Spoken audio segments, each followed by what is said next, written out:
Welcome back, everybody, to the Late Night Chat Network, your first stop for pop culture talk. And this is Watching the Throne, episode 103.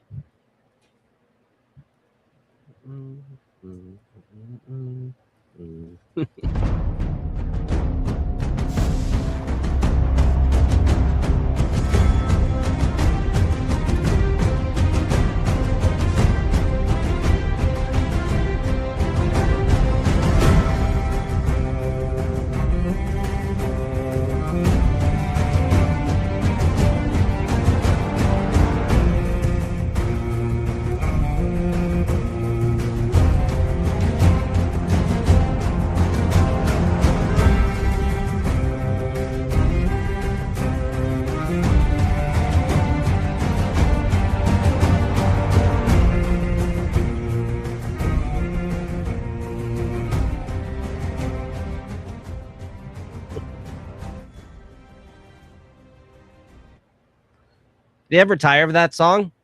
No. Oh, that was a hard stop. What's going on here? No, never.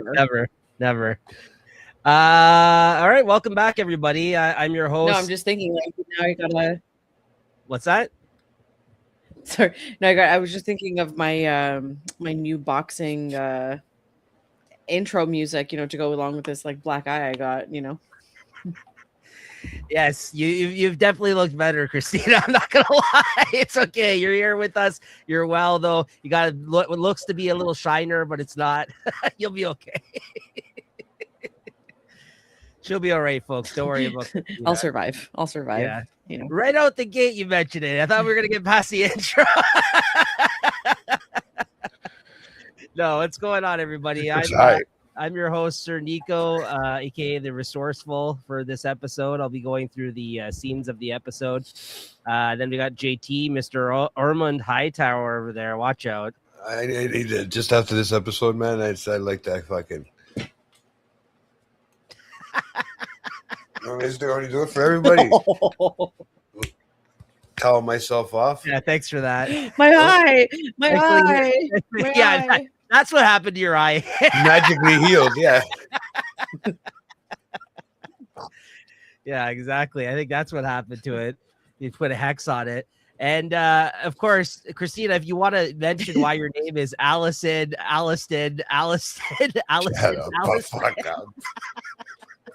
This is hilarious. Go ahead if you want to explain the behind the scenes on that one. Yeah, and we were just quickly in the group chat trying to, confirm recording.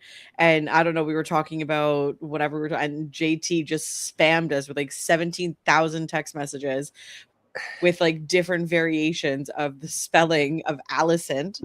And then even Nico tried to chime in and he couldn't get it right. So it's just like, guys, this is going to be my name for the recording tonight. Because like, you didn't get it right either.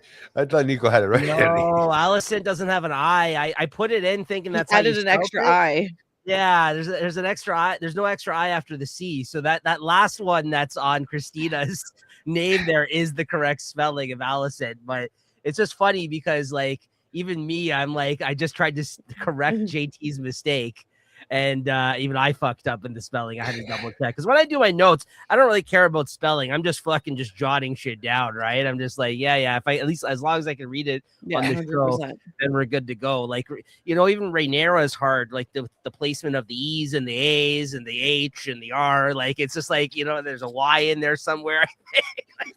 Like it's I mean I have to double check every fucking time I go to write it out, right? It's not the easiest of names to spell these names on Game of Thrones, so that's half the battle. But it's not. That is the funniest fucking name, though. I love it. You were like, yeah, we got to use that one. I'm going to use that one on the show tomorrow. I'm glad you actually came correct with that. Christina's full of surprises today. The eye thing going on today. You're here, though. We made it. We're here. Nothing can stop us to get to do this. I made it. I'm nothing but loyal. So yeah, this is our Game of Thrones, at this point, House of the Dragon review and discussion show that we do live week to week after a couple days after the airing of the episodes. I believe next week too, we'll be doing it. It's usually around Tuesdays or Wednesdays, depending on our schedule. I think next week as well, we'll be doing it on Tuesday at the same time. 9:30, I believe. I think we've confirmed that. That's the time that I can do it. That Wednesday would be an issue for me otherwise. But we'll talk behind the scenes. But look out for the posts. We put it on Instagram, on Late Night Chat Network. We also put out community posts on our YouTube channel. So if you do follow us on YouTube, you'll kind of get like a little notification if you're scrolling on YouTube of showing you the link to tonight's episode to let you know that we go live. Or you can hit the notification bell if you want to be notified when these episodes go live. Ding. Yeah, make sure to like and subscribe. Hit us up in the comments. And yeah, thank you for everybody checking out the show and or older shows. I see that people are watching because I guess they're getting into Game of Thrones for the first time, possibly because of these shows. Watching some of our older episodes. Christina, who was a host on a bunch of them in the past as well, became a permanent co-host a couple of seasons ago of this show, and she also covered Night of the Seven Kingdoms. So go back and check all that good stuff out, guys. But all right, so today we're going to be talking about season 3, episode 4, Tumbleton. Is it Tumbletown or Tumbleton? I think it's Tumbleton, right? Yeah, okay. Yeah, there's no W there. So yeah, so what'd you guys think of this? Who knows? What'd you think? I thought it was an awesome episode. I think it had a lot of stuff you had to pay attention to. Once again, a lot of people getting introduced, a lot of different sort of scenarios down the play, and looks like it's time to start. Right when it comes to the end, it looks like they're just starting now. This is a warm up. What the fuck? I'd hate to see when it really starts. Well, we're officially halfway through the season with this episode. This is halfway through this season already. Yeah, it feels too fast. It goes by so fast. Yeah, even while doing these shows, it's just like like we really, enjoyed our a few months ago we got to do a Night of the Seven Kingdoms, and I hope that happens again in the new year, so we don't have to wait as long for this. Although they haven't actually officially said. Have you heard if they've started filming for this last season yet? Yeah. I don't think it's going to come out. But you know what? I don't know. There might be an announcement at the end of this season. That's usually what they do, right? At the end of this season. Yeah, to keep fan interest, and whatever. They're not going to release it too early because then people are going to get confused and all the things. So they'll probably wait until the end of this season of House of the Dragon to announce a Night of the Seven Kingdoms. So yeah, I wouldn't be surprised. I think I did hear, and I think we talked about it when we talked about Night of the Seven Kingdoms. I think they said that they were going to release a season every year. So because they're so short and they're kind of localized, like small short stories. So I think they're easy to film and they're easy to edit and stuff, so they're easy to get out faster. Okay, good. I hope so. I mean, because they are shorter seasons, as we know. They're half-hour episodes. It was 6 episodes last season, so I hope we kind of get that in between. It was nice to kind of get another show going and to be able to continue to do this show here with you guys. So, but yeah, already halfway through the season. It's been a great season so far, but just disappointing. What do you think about this episode overall, Christina? To be honest, I know I'm gonna kick myself, but I don't know. I'm kind of not. I don't like the way that it was filmed. I don't know. I was very distracted. I couldn't really get into it. I don't know if it just started off so strong that I was expecting. I knew we were going to have some slow episodes, but I don't know if I was expecting something more. But whoever the director is for this episode, I could totally tell it was filmed differently, and I did not like how it was filmed. I don't know. I just felt like everybody was overacting, or like how you felt like Rhaenyra was overacting in episode 2. Uh-huh. I felt like it was too much of forced acting in this one for a lot of the characters. I don't know. I didn't hate the episode. It had a lot of great continuing character plot and character building and plot to move the story forward. I just wish that it was done a little better. I don't Yeah. I don't know if I necessarily picked up on that, but I do agree with you that it was probably, for comparison's sake, Not that it was a bad episode, but if I had to compare this to all the other episodes, and we knew it was going to get to this point, this was the weakest episode so far. Like, I'm sure if you look up the ratings on this episode from fans, I haven't done that, but I would not be surprised if this is the lowest rated episode thus far, just because, like you said, we're getting at a point in the story where we had to kind of build up some more plot lines for the characters. Not everybody has been represented the last couple of episodes. Some of them still not. I mean, obviously we don't really know what's going on with, was it Amon currently? He hasn't been in the last 2 episodes, right? And we haven't found out about that storyline, although they keep alluding to things with it.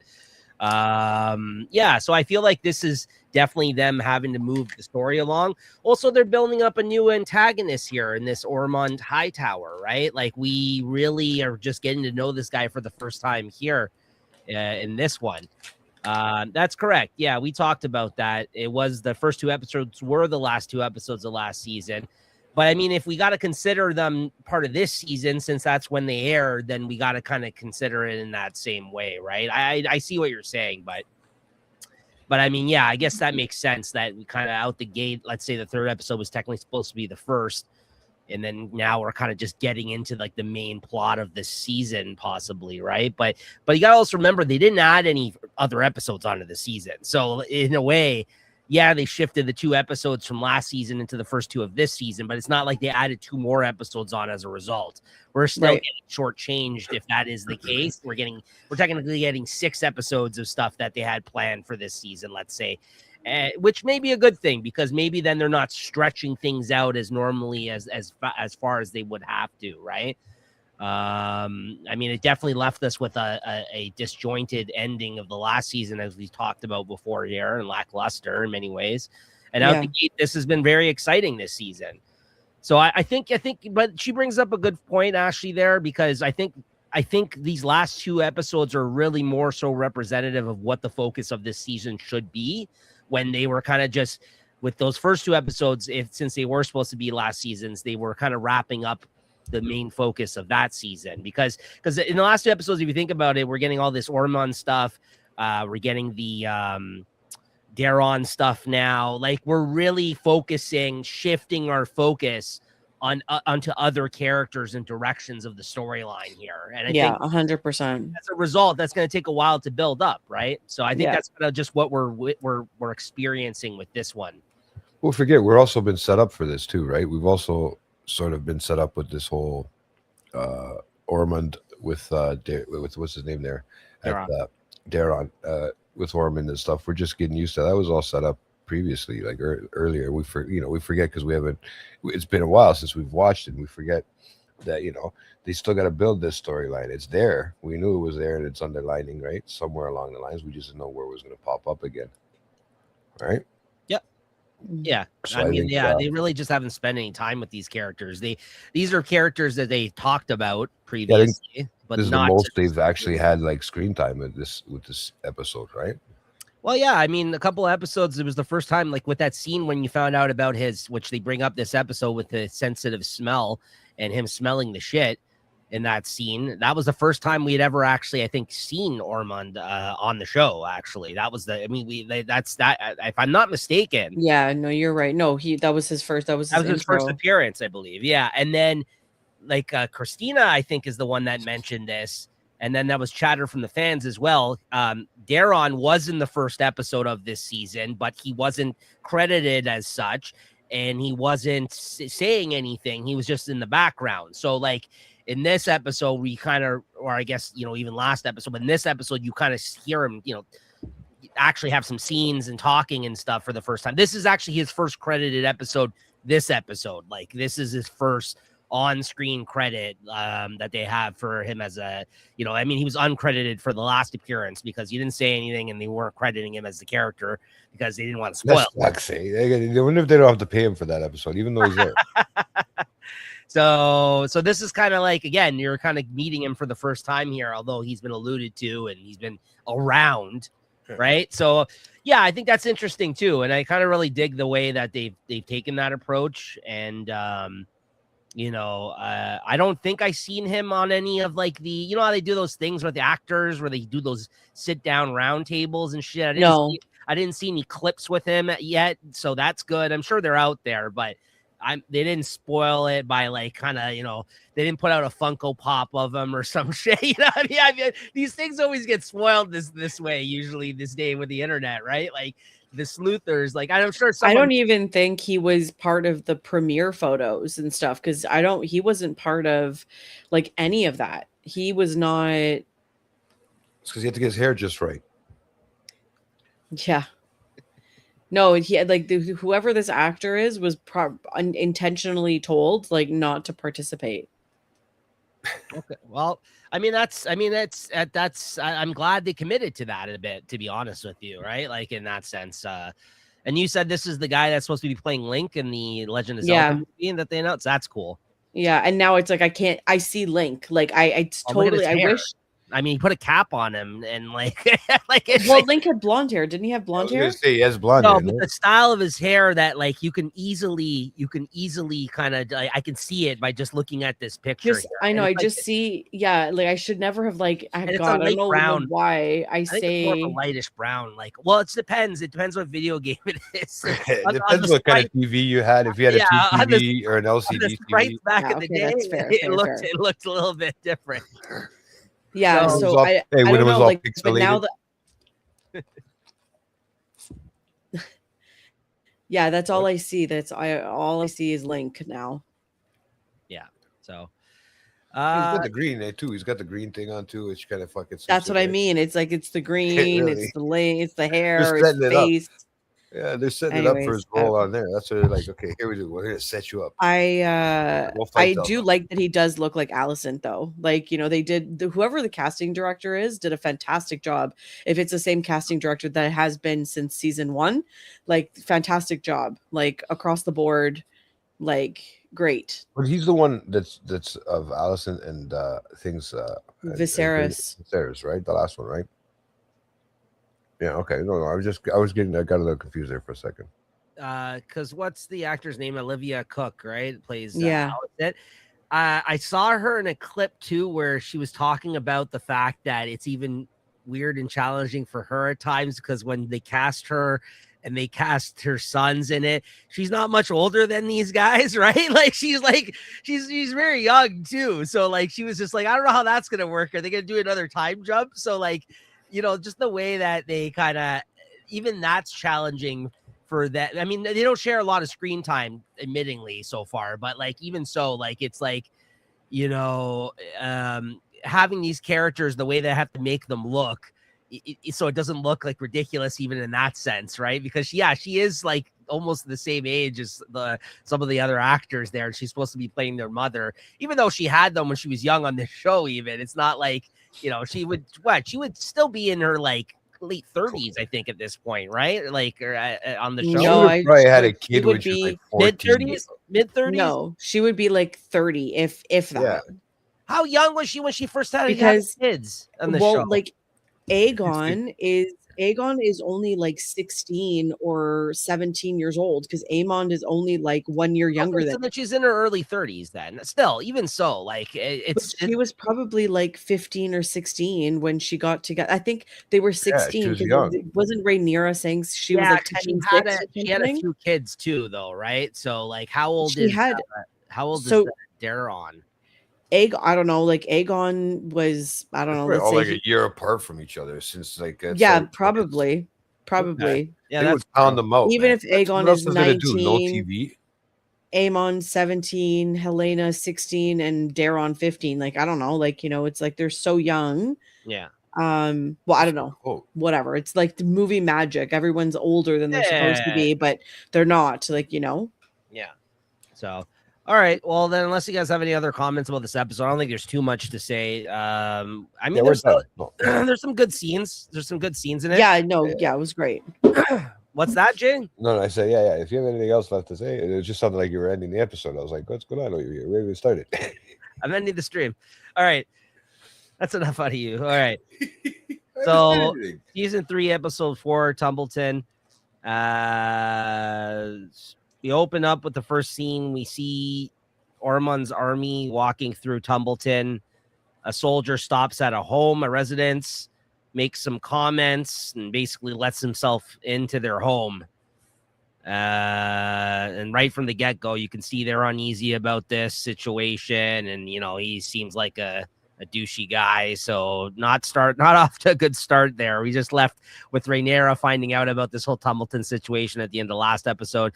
It's also mentioned that he has like 15,000 soldiers in this scene of that people that are trying to basically find shelter, like places to stay in this town while they're there currently.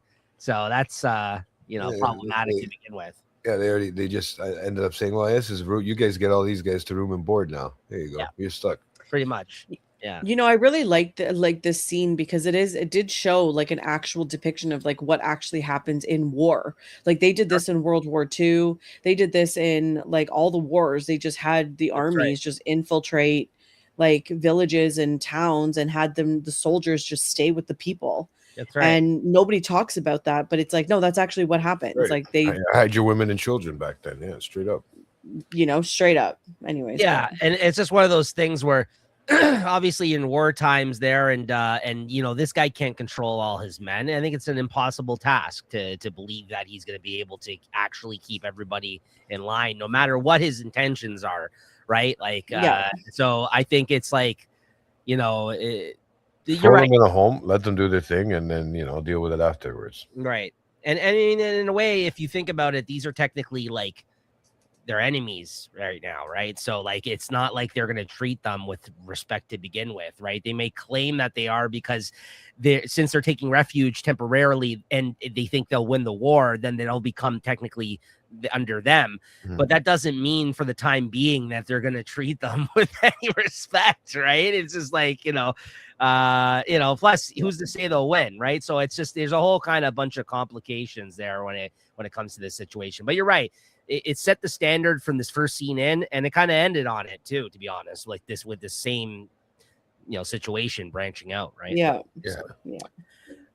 Then we got Lord Footley is complaining to Ormond Hightower about the lodging conditions of them being there, taking residence in their bed. He's literally taking residence in their bedchamber in this scene and throughout their town. And to which he asked, did they not bend the knee to Rhaenyra? And wage of treason is death. So he's like, technically, you guys are the criminals here, right?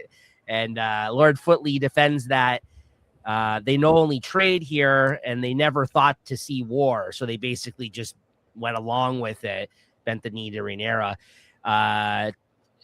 To which Ormond basically, said, he swore at her out of fear, he asked, and then his wife, Footley's wife, she makes it very clear. She's like, no, we swore, we bent the knee to Rhaenyra because she is the queen. Like she is like, she made it very clear where her, where they lie in terms of their allegiances. Like the husband was trying to kind of smooth things over, and she's like, no, this is why we did it. So fuck you, pretty much. And this is. Then he had to get up out of fucking, and he had to show his manhood and say, "Listen, lady," and Christina probably thought she was going to get full frontal like the other one, like the old man, but they wouldn't do it for this guy. Oh, they're scaling back now. They're scaling back. You get a cheap ass shot, and that's it. That's all you got. Dick's only big. Slogs like Knight of the Seven Kingdoms you get now. No, not for anything, but I mean, you know what, bro? I wouldn't have mind seeing that whole frontal either. It looked like a Barbie doll there. He was like a Ken the way he was shaped. I'm just being honest. I think everybody wishes they were shaped like that. What did you think of the ass shot, Christina? I've seen better butts. Yeah, well, I mean, when you're that cut, I don't think you have an ass, to be honest with you. You should. Don't you go to the gym?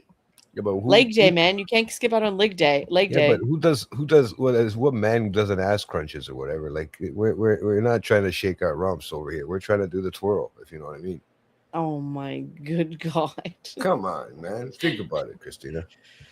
So yes, as JT alluded and even exhibited at the start of this episode. Go back. You look at it, pull up my shirt, bro. I show you how cut I am. Honestly, like he just rises out of the I got that same groove going down here now. Oh my God, JT, sit down. Jesus. You gotta love this. Scare our subscribers away. It was pretty great. I just jumped up another one on the screen, so they want to see. Oh man, it was pretty great though. How JT just want to swing. In response to this, he just gets up out of the tub. He's like, "Oh, really?" That's it. Oh yeah. Then the best is the little towel, bro. That was the best. He just did this, and then he just puts the cloak on there. That was, my Hugh Hefner Playboy Bunny one in there. I should pull that out and put that on right now. Come on. So Lady Footleys then, no, we swore at her because she is the queen. And Ormond replied, "Is she?" And decides to stand up nude and say, "Or is she a bitch with a dragon?" Which I thought was Yo, he delivered that line. He wouldn't say it to her face, I bet. No, of course not. Bro, this guy was shitting himself when he saw the dragon at the end of the episode. Yeah. He clearly hates the. Honestly, though, yeah, we'll get into it later. I wasn't so sure about this character, but by the end of the episode, I was like, there's a lot of interesting things about this character. I gotta say, like it seemed like right out the gate, he just seemed like a dick, and I'm just like, okay, yeah, whatever. We've seen very, very many dickish characters on this show. But I liked some of the stuff they added to this character by the end of the episode. Like I was like, oh, so there's more to this guy kind of than meets the eye, not just like him getting up out of the tub, Jay. No, there's a lot more to it. Why do you think I switched my name? Of course. So I think the narcissistic part of me fucking took his name for that reason. Of course. And he says, yeah, my purpose is to restore the rightful line to the Iron Throne. I must be well rested and have acceptable lodgings to accomplish this. I will make sure that my men are on their best behavior while in your town. If you're on yours, basically, he excuses them if you're on yours and tries to make this a teachable moment for Daron. He's kind of like trying to be a fatherly figure to him throughout this episode, trying to like teach him how to, basically be a king or whatever, and or the king behavior, I guess. I don't know. I did. What do you teach him the king behavior? He has a fucking dragon. Like, what does he need the king behavior? No, but like if he's being raised as a high tower, though, he's not recognizing the dragon. No, I know. Yes, like if you clock it, he keeps saying, "I'm going to restore the rightful line to the throne." So he doesn't even acknowledge like the Targaryens as the rightful heir. So it's like that's going to be an interesting to me like subplot, because I feel like he's really going to push for the Hightower line to rule the kingdom, and like he I don't even think he cares about Aegon and Aemond like as kings, like even though they're his nephews as well, or his just as much as like Daron is, or not nephews, but you know what I mean. Anyways, well, that's because he's raised him from when he was young. No, I think he's serving the Hightower purpose. I don't think he has any interest in putting another Targaryen on the throne. Well, that's what I was alluding to with the with the ending of this episode, where I did not actually see that coming. And that's what makes this all the more interesting now, because he could care less about the dragons. Exactly. He doesn't give a flying F about the dragons. Yeah. Well, when he said, yeah. So I have some theories about that too. Because I mean, again, like, no, we're not talking book. I know we're just focusing more on show, but like Daron is supposed to be blonde. So, I mean, if Ormond went through the trouble of bleaching the other person's hair to create a fake Daron, what are your thoughts on him potentially dyeing Daron's hair to hide the platinum blonde? Well, yeah, if that's, I mean, it hasn't been discussed really yet on this, right? I figured that out. I was like, was he born like he was born with the blonde hair? I don't know. Who knows? Because statistically and historically, dark-haired Targaryens don't do well in the realm. Well, I mean, there you go, getting sniped from the comments there. Jay doesn't know what a gym looks like. And that's coming from your woman, Jay. That's embarrassing. That's it. I don't need a gym. Who needs a gym? It is pipes. He'd have weird roots. Yeah. So, I mean, listen, if he's going as far as to do that, I would not be surprised, because obviously you could tell that he's just playing into, like, he's being kind of puppeted around here. I mean, like, Daron, like he's kind of controlling this whole Daron situation, right? I don't think Daron really has a say in it. He clearly doesn't like what he's kind of been doing this episode, which we'll get into later. And yeah, I just think that he's definitely using this to his. It's honestly basically the same shit that Otto was doing. Like, let's be honest. Like, this is the same kind of shit, like propping people up into positions so they can, you know what I mean? Like, they can basically get advantages out of it as a result of where they're propping their family up, right? So, like, it was just like when he was putting his daughter with Viserys, right? So, I mean, it's the same thing, right? So, I think it's interesting how the high towers operate, honestly. Like, it really makes you think about, like, what power they even have, honestly, if they just kind of sidled up against the Targaryens to take advantage of the situation, really. So just because, I don't know how much power they see. really have. I think they just. I don't remember hearing about any high towers in Game of Thrones. So, Christina's doing the quick rewind in her head. Is there? I was thinking about that, right? Because they don't really mention that, and I can't remember them mentioning it in that series. So they must be gone. So he excuses them, and he tries to make this a teachable moment for Daron, and he basically tells him, to your lessers, be fair but firm. Then Sir John Roxton arrives and informs Ormond that they received a raven from Storm's End carrying more excuses from Lord Boros Baratheon. So one of the Baratheons is mentioned here. I didn't hear that. Yep. To which Ormond is pissed off about, going on to say that he sealed a marriage pact between Prince Aemon and one of his horse-faced daughters. Yeah. And yet, where is he now? Demands they send another raven, maybe this one with drawings instead of letters. And then he asks for an update on Harrenhal, to which there is none. He says if Vhagar does not come, that their defenses will not hold. Tells Daron not to be disheartened. Your brother will join us soon. Any more about this scene? I think that marriage pact, like that he's talking about, was established in season 1. It's been a while, but as soon as they said the thing about Aemon, I was like, oh yeah, that has. I remember that. Yeah. Was that a dinner? No, wasn't it some sort of like dinner or even just a meeting? I can't remember. I'm trying to think. It was like maybe the 3rd episode or 4th episode. I can't remember which episode. But yeah, it did. It was early on. Yeah. This next scene, Rhaenyra meets with her small council in regards to their plans for Tumbleton. She's still basically mulling over, questioning why would they seize it?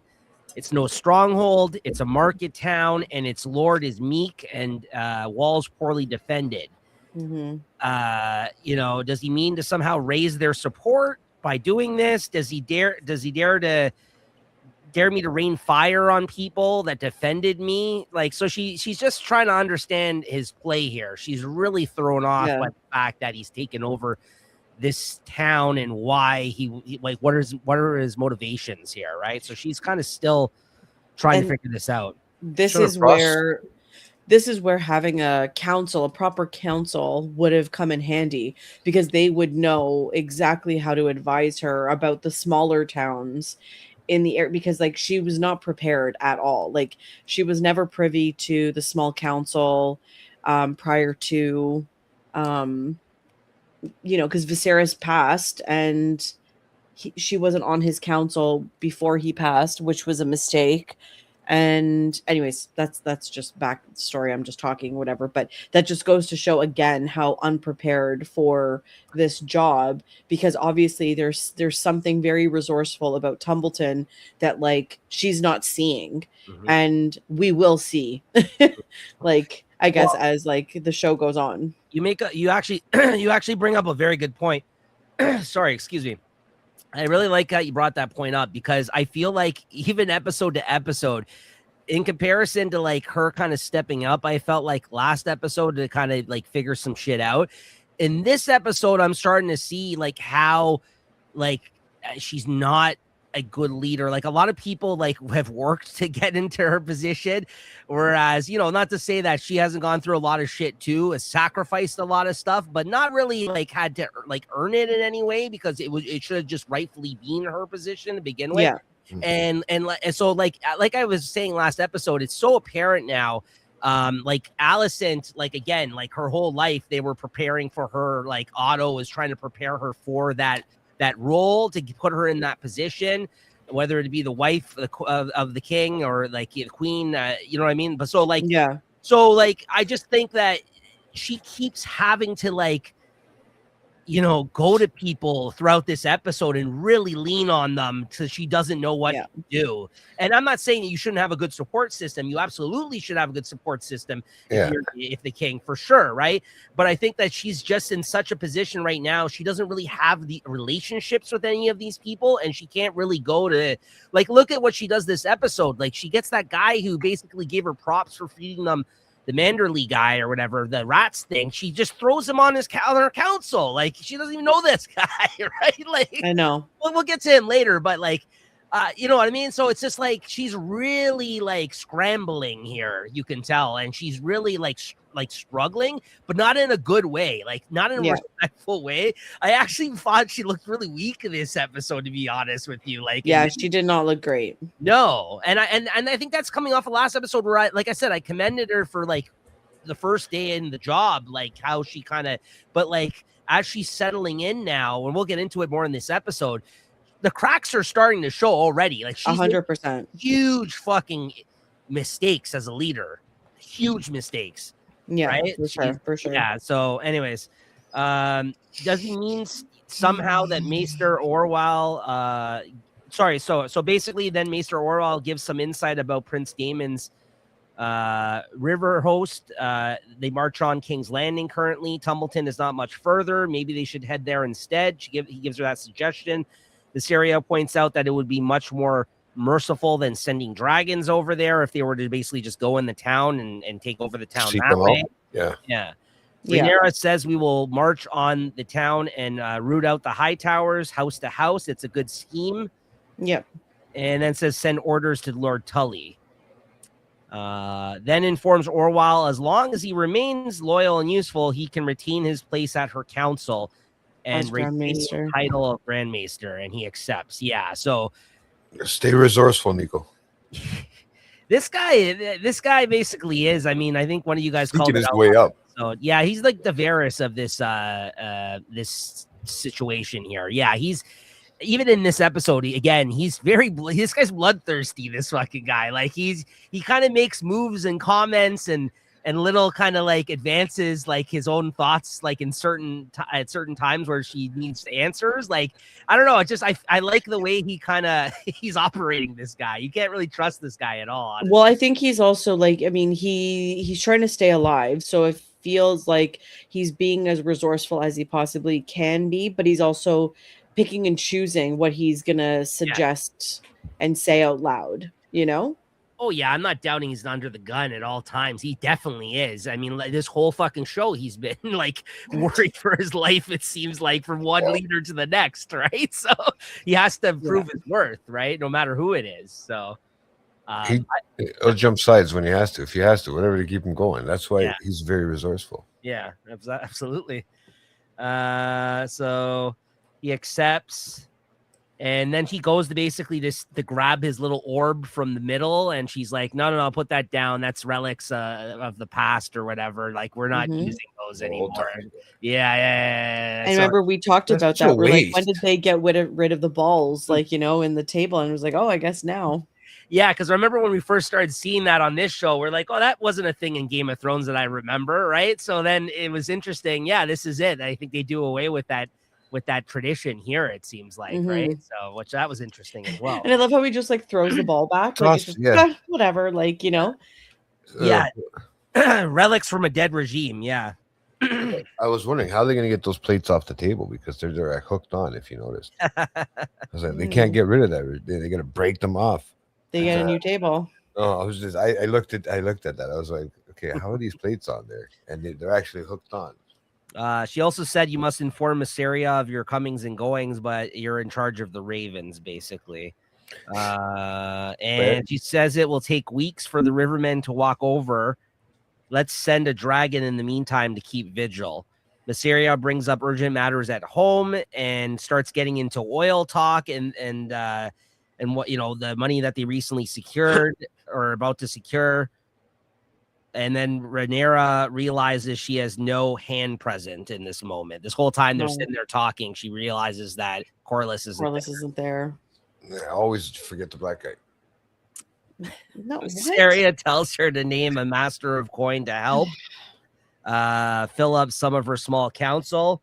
And if the townsfolk would like to blame someone for their lack of funds, they can blame them instead of the queen. She says to investigate Sir Torrin Manderly. He's intrigued her. And her focus is going to be on Ormond Hightower. Let the gold be his and Daemon's concern, basically. So she's like, I got bigger fish to fry. You guys take care of this. Look into this Manderly fellow. So, that's the guy from the other episode. He goes like, hey, I've seen him in things before, right? Yeah. He was in Fantastic Beasts. Fantastic Beasts. Okay. I remember him from a movie called a little movie called Fanboys. Fanboys. where there are a bunch of Star Wars. There are a bunch of Star Wars nerds, and they want to go to George Lucas's ranch in order to see the script for the new Star Wars movie before comes out, before episode 1 comes out, because they heard there was going to be a new Star Wars movie. And yeah, it's like an old crappy comedy, but it's got some good moments in it. There's a moment where you would appreciate this, Jay. Captain Kirk, what's his name, shows up in the movie. Shatner shows up in the movie, and they're at a con, and it's like Trekkies against Star Trek. That's right. Yeah, so it's pretty funny. It'd be a funny fight. Shout out to Fanboys for anybody that knows that movie out there. Check it out. He's one of the 4 main guys on that movie. Let's moving see. On. Yeah, exactly. That's a huge moving on. Sorry, my notes are messier than usual today, so if it takes me a minute to read this, my apologies. Allison is being questioned on her knowledge of Ormond Hightower in this next scene, which she says she knows him as much as Rhaenyra does. Once again, she just like attacks her for information. These no kindness. It's just like, what do you know about your cousin? These scenes of her going to visit Allison, like there's no, she literally just berates her every time. Like, give me the information. I know you're lying. Thank you, Ashley. All the squirrel moments you guys have. Well, yeah, that's the beauty of the show. we do have tangents for sure. So that happens, and she says, I know him as much as you do, and she's like, how's that possible? You awarded your son to him. I've never met the man. She says she knows him very little. She knew him from a long time ago. After her father took her to court, she rarely saw Old Town. Tell me what you do know then. She says she sees himself as a scholar, studies histories, collects tapestries, writes ballads, despises the ignorant and the uncouth. It wasn't like you, Jay. When we were young,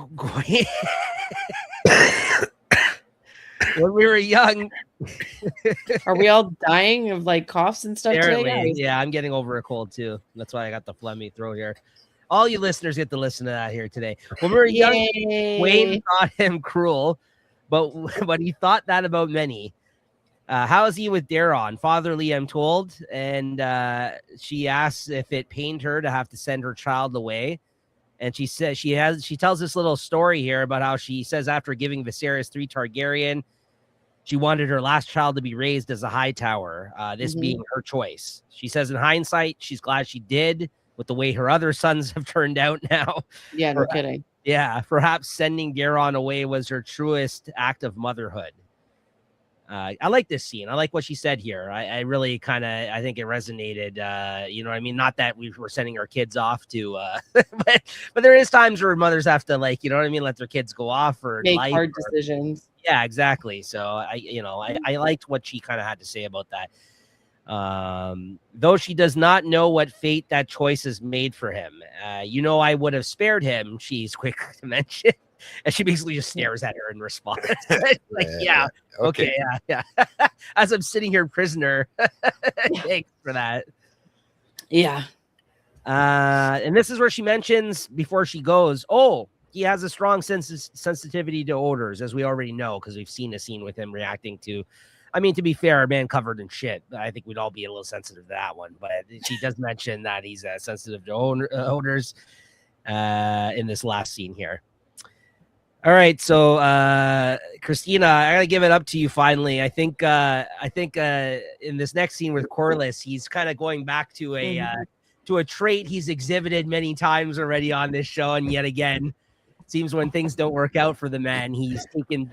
Papa was a Rolling Stone. Yeah, exactly. Taking to the sea once again.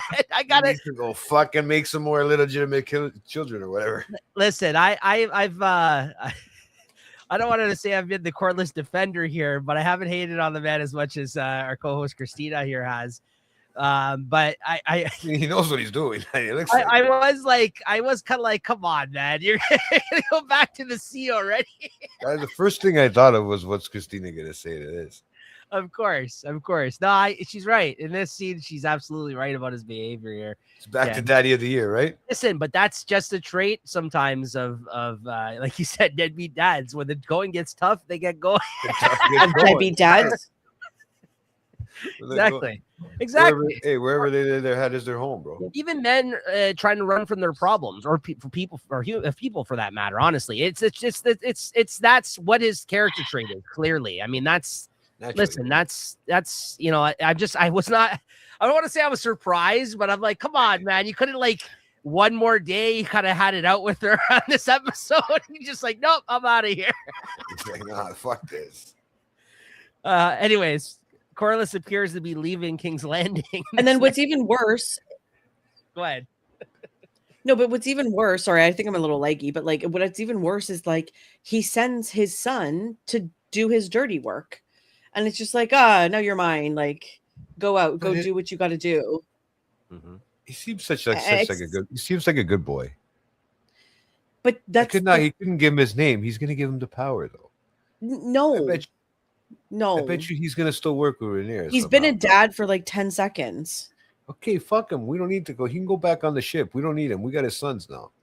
The illegitimate. Oh my God. Those are the cool ones. Ashley's comment I don't think my jaw drop. I don't see Corliss sitting there attacking up the wall. I don't know. He's a little bit of a bitch, so maybe he is. You know what? Actually, that doesn't mean that's not a far-fetched theory because if you think about it, that rumor was around even before Corliss said it last episode. We know that. Yeah, because his brother was the one had children. Oh, bastards! Life. Yeah, the whole fucking he's out there with his hat backwards. His blonde dreads. No, like seriously. The GTA, GTA theme song just like popped into my head. You know, the loading screen. Oh yeah, music. The loading music. Yeah. Yeah. Okay. Yeah. No. He's walking around with his spray paint. Yeah. No, that's not what's going on. Get out of here. It's not him. I doubt it, but that would be funny. So Alan walks up to him saying that the queen has requested your presence at the small council, to which he replies, I'm her head, not her mouth. Leave the talking to those who relish it. This guy is a dick. I'm her hand, not her mouth. Yeah. Well, listen, I get it though. He's like, listen, I'm a man of the sea. She doesn't need me here. I must go now. My planet needs me. He's like Poochie. Oh, that's basically what happens. He's just like, listen, I'm not needed here anymore. Fuck this bitch. No, you know what though? It's an actually, as much as like it's such a character trait of this guy, and he let me down in that regard. It's actually the best fucking movie he could have did for his son. He's not even lying in that regard. That is the best and honestly for Rhaenyra too. This guy's a lot more, I think, loyal than fucking this guy has been. Let's be honest. Like he's he's so respectful too. Like he just seems like an all around good guy. I think Alan is. Yeah, I like Alan a lot. So I think it's actually I think it's a better move. Yeah, he even comes with a great idea for her too. That's what I mean. Yeah, he's green. He doesn't know this life. He doesn't know this like world, I think that's actually going to be a benefit to her, because you don't want just yes men in your ear telling you what to do or like manipulating the situation. As we know, there's literally people in the room doing that at all times, right? Already. We know he's a smart guy. Like, he's a smart guy. Christina, you got to give it up. It's actually a smart move on his part. Yeah, like, we didn't need to see Corlett anymore. We didn't need, he just put him to the ships. Yeah. It's a good move. The fact that it's like anyone who isn't 100% loyal to her needs to go. So that's the only good that it served. If you're pissed off at her and you're willing to just flip a script like that, then, or flip the switch like that fast, then bye. That's what I mean. I think I get like where he was like, he thought this would be one-upping her in a way where he's like, well, if she won't give you my name, that I'm going to just fucking put you in this position to benefit yourself. But I think it's actually, when he thinks, even though he's trying to make it beneficial for his son, I think it's actually beneficial for Rhaenyra as well. And honestly, like, he's a bitch. Because Carl is just going to challenge her on everything. Yeah, I think it's for the best. And honestly, all right, like, we'll see. He's an older generation, and again, I don't think if we go back and look at the death pool results, I think Jay might be right. I think this is going to be Corliss's end. I think he's going to put himself back out to sea, and the Triarchy is going to kill him. I think he's going to die. I think this is it for Corlys, to be honest with you. I think this is going to be his exit from the show. We might get a scene with him out on fighting somebody, but I think this is going to be like, you put yourself out there too many times, my friend. Like, this is I honestly think this was going to be his last voyage. Yeah, I think so. I just hope that he doesn't betray her more. I mean, you know what? She's been betrayed.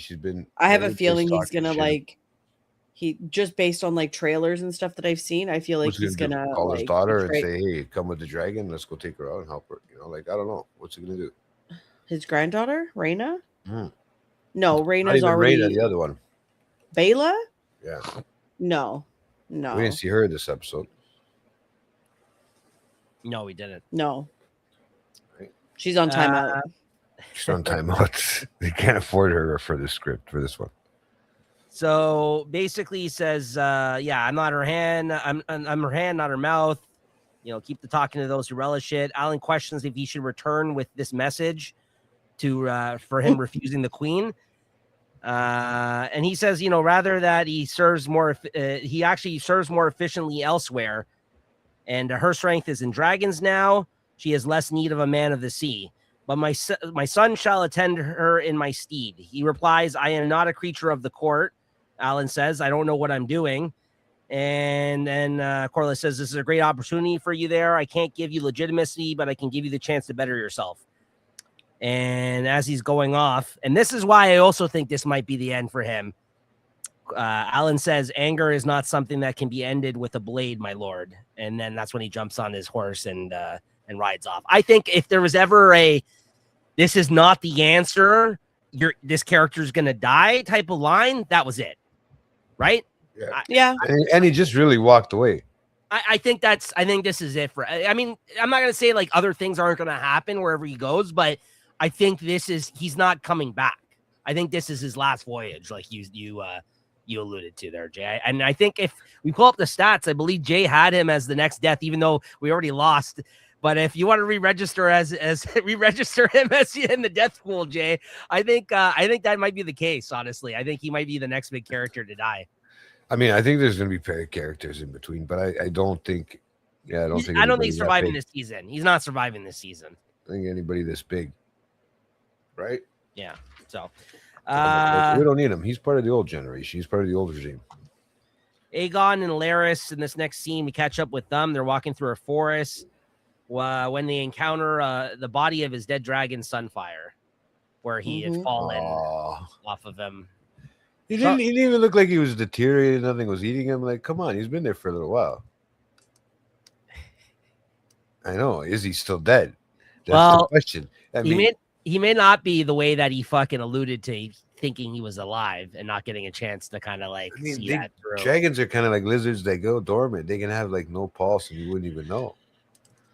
So I know. I thought that too. I've been thinking that too because I feel like he's not rotting, he's not decaying. Why is he look so normal? He's been there for a while now. This is a sad scene, though. He walks over to him and starts crying while holding his head, and a man walks up and says, "It's a penny to touch the track can." Bro, you gotta love that. You gotta love that. I got a jar. Can I touch it a bunch of times? Yeah. You got. Well, that's what he said. He's like, he's touching him twice. He has 2 hands on him. Bingo, bango. Yeah. 2 pennies. That's 2 pennies. Yeah. Laris pays him while another man slowly creeps up behind him, and then they start asking questions, and he's kind of like, worried now that they're gonna suss out who they are, and asks what's wrong with his leg. And basically he says, he basically says you can kill a man you're gonna kill a man of the faith for a few pennies. And then he's like, I doubt the gods would look kindly upon it. And he's like, you don't look like a septim. And all of a sudden, Aegon starts yelling that he's alive. I know it. He's alive, and starts to tell him wake in High Valyrian behind him, which is like the most baitest thing he could have done in that moment. He's like, what kind of language is that guy saying over there? He's like, what's he saying over there? And the guy's fucking, there's like 5 people that speak. You nailed that voice. It was perfect, bro. Yeah. You nailed that voice. I just pictured the part in my head. Like, I mean, you know what the first thing? The first thing that reminded me of those guys there were like wildlings and stuff, eh? Yeah. Like weird. They just look fucking, they look more decayed than the dragon. They're just like hickish, like forest folk, right? Forest folk. Yeah. We know a bunch of them. Yeah. They're like the swamp people, Yeah. Well, that's the thing. He's like, what's the people at the trailer? I couldn't recognize what language they were speaking. They're not even speaking English. They're speaking that gooder English. Yeah, pretty much. Yeah, 5 people speak High Valyrian. It's an ancient language. That gooder English. I almost fucking spit my coffee out. That they used to speak to their other 5 fucking family members that they're beefing with at all times, and they're dragons. Can I admit something though? Like I actually, because I'm on Duolingo, like learning other languages. Don't tell me you understood what he was saying in High Valyrian, you nerd. No, I don't know, but I started, so it's like part of my like learning. No way. I finished like the first level. Oh my god! What the fuck is they have Valyrian on Duolingo? High Valyrian on Duolingo. Don't tell this guy this. He can't even fucking speak English. Speak regular English. That gooder English. I was going to say he's challenged by the English language. He just starts speaking Valyrian. Yo, if I start speaking, do they have that like for Vulcan too? No, like seriously. Yeah, they probably do. Yeah, they do. Bro, there's a book for Klingon. Vulcan. They have Klingon. Klingon. Sorry, yeah. Klingon. Yeah, there is. Yeah. It's a real thing, Jay. They actually have that language. Look at his face. Look. Wow. You know, what about the ones where you can learn like with the pieces? Yeah, me and Ashley started it. She was over one night. We're like, let's do it together. So, do you guys have to just repeat the things? Like they put it in your ear, they say it, and then you repeat it? Yes. So by the end of this season, I need you to come on here and start speaking High Valyrian. I'm gonna try that shit out too. I'm gonna start. Me and Christina are gonna have a fucking sentence going, and Nico's gonna be we're gonna be like, that actually has me going. Yeah. Daor. That's you going, bro. That actually sounds exciting. I gotta look up. It's an app. Yes. Oh, okay, go on. Oh God. Let's get back to the episode. Look what you've done now. You created a monster. You speak Dothrakis too? Dothraki? No, they don't have Dothraki. No. Can't even say the fucking names. Alistan. They speak Dothraki. Fucking idiot. All right, so Laris basically forces him off a Sunfire when he starts yelling shit at Valyria and says, "Sorry, but you have to accept your circumstances now. We must get going." And he says, "You can sit here and rot with them, or leave and live." Hey, listen, he's straight up with them in that scene. Oh. You got me thinking about that, guys. Oh God. Okay, so this next one, I've created a monster. I'm sorry. Yeah, not sponsored. Yeah, we're not sponsored by Duolingo. That's a good point. Yeah. Oh, yeah, I wish we were. If I learn it by the end, they should sponsor us. We can learn it by the end, then they should sponsor us. There you go. I challenge Duolingo to like sponsor us, and I'll learn the language. There you go. Kristen Cole in this next scene in his army. They don't have the maester like we do. March into what's left of a burnt and destroyed Harrenhal. And of course, they find Alice Rivers there. She tells them that she asked if they were lost. They asked for the basically the Strongs, the Castellan, I guess the people that are part of the castle. That means, I guess, I don't know. I think it's all the Strongs, though. I'm guessing all the it's whoever whoever rules the castle, like who's in charge here, basically. Who's in charge? Yeah. And she says, he's slain, and who would replace him then? He's also slain, and the one who would succeed him is also slain. And she says that she is a steward of sorts, the best that they could do at the moment. And they announced that that Sir Kristen is the hand of the king, and that they're looking for Prince Aemon. And she's like, as I'm sure do many. He was supposed to meet us here. Please be forthcoming on where he is. She says he was here. He seized the castle after Prince Daemon abandoned it. But when he learned Queen Rhaenyra took King's Landing, he took his dragon and fled. And they're all shocked by this news because, of course, they've been turned around and lied to this whole time, and they don't know that this has happened. This has occurred. Mm-hmm. So they're taken aback by this. Obviously, she knows this, it seems like, and she's like, oh, you didn't know that, did you? Basically, just like talking with them. And I'm sure Aemon has not left. He's there somewhere under imprisonment or something. He's walking the halls delusional like Daemon was. Tripping out like Daemon for a whole season. Yeah. So they're shocked by this news, hearing it for the first time. A soldier ends up reporting back that they have scoured the area, that there was a sign of a large dragon nest that was abandoned, and Prince Aemon may have indeed fled. Gwaine then bitches about their current standing to Kristen and suggests sending a raven to Tumbleton to alert his cousin to this news, as much as he doesn't want to basically join forces with Ormond, it seems.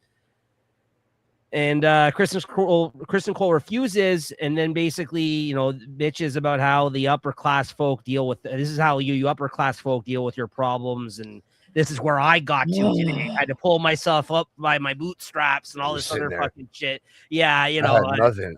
I hate this guy. This guy kind of always fucking such a bitch. It's like the same speech every fucking time. Yeah.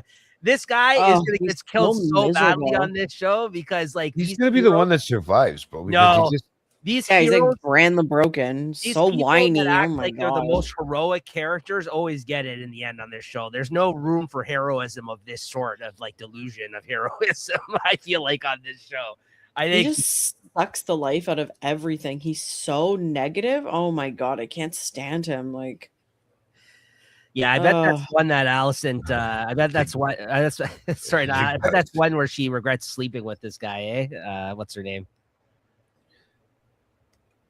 Oh, there you go. He's gonna be speaking Valerian to her late at night. I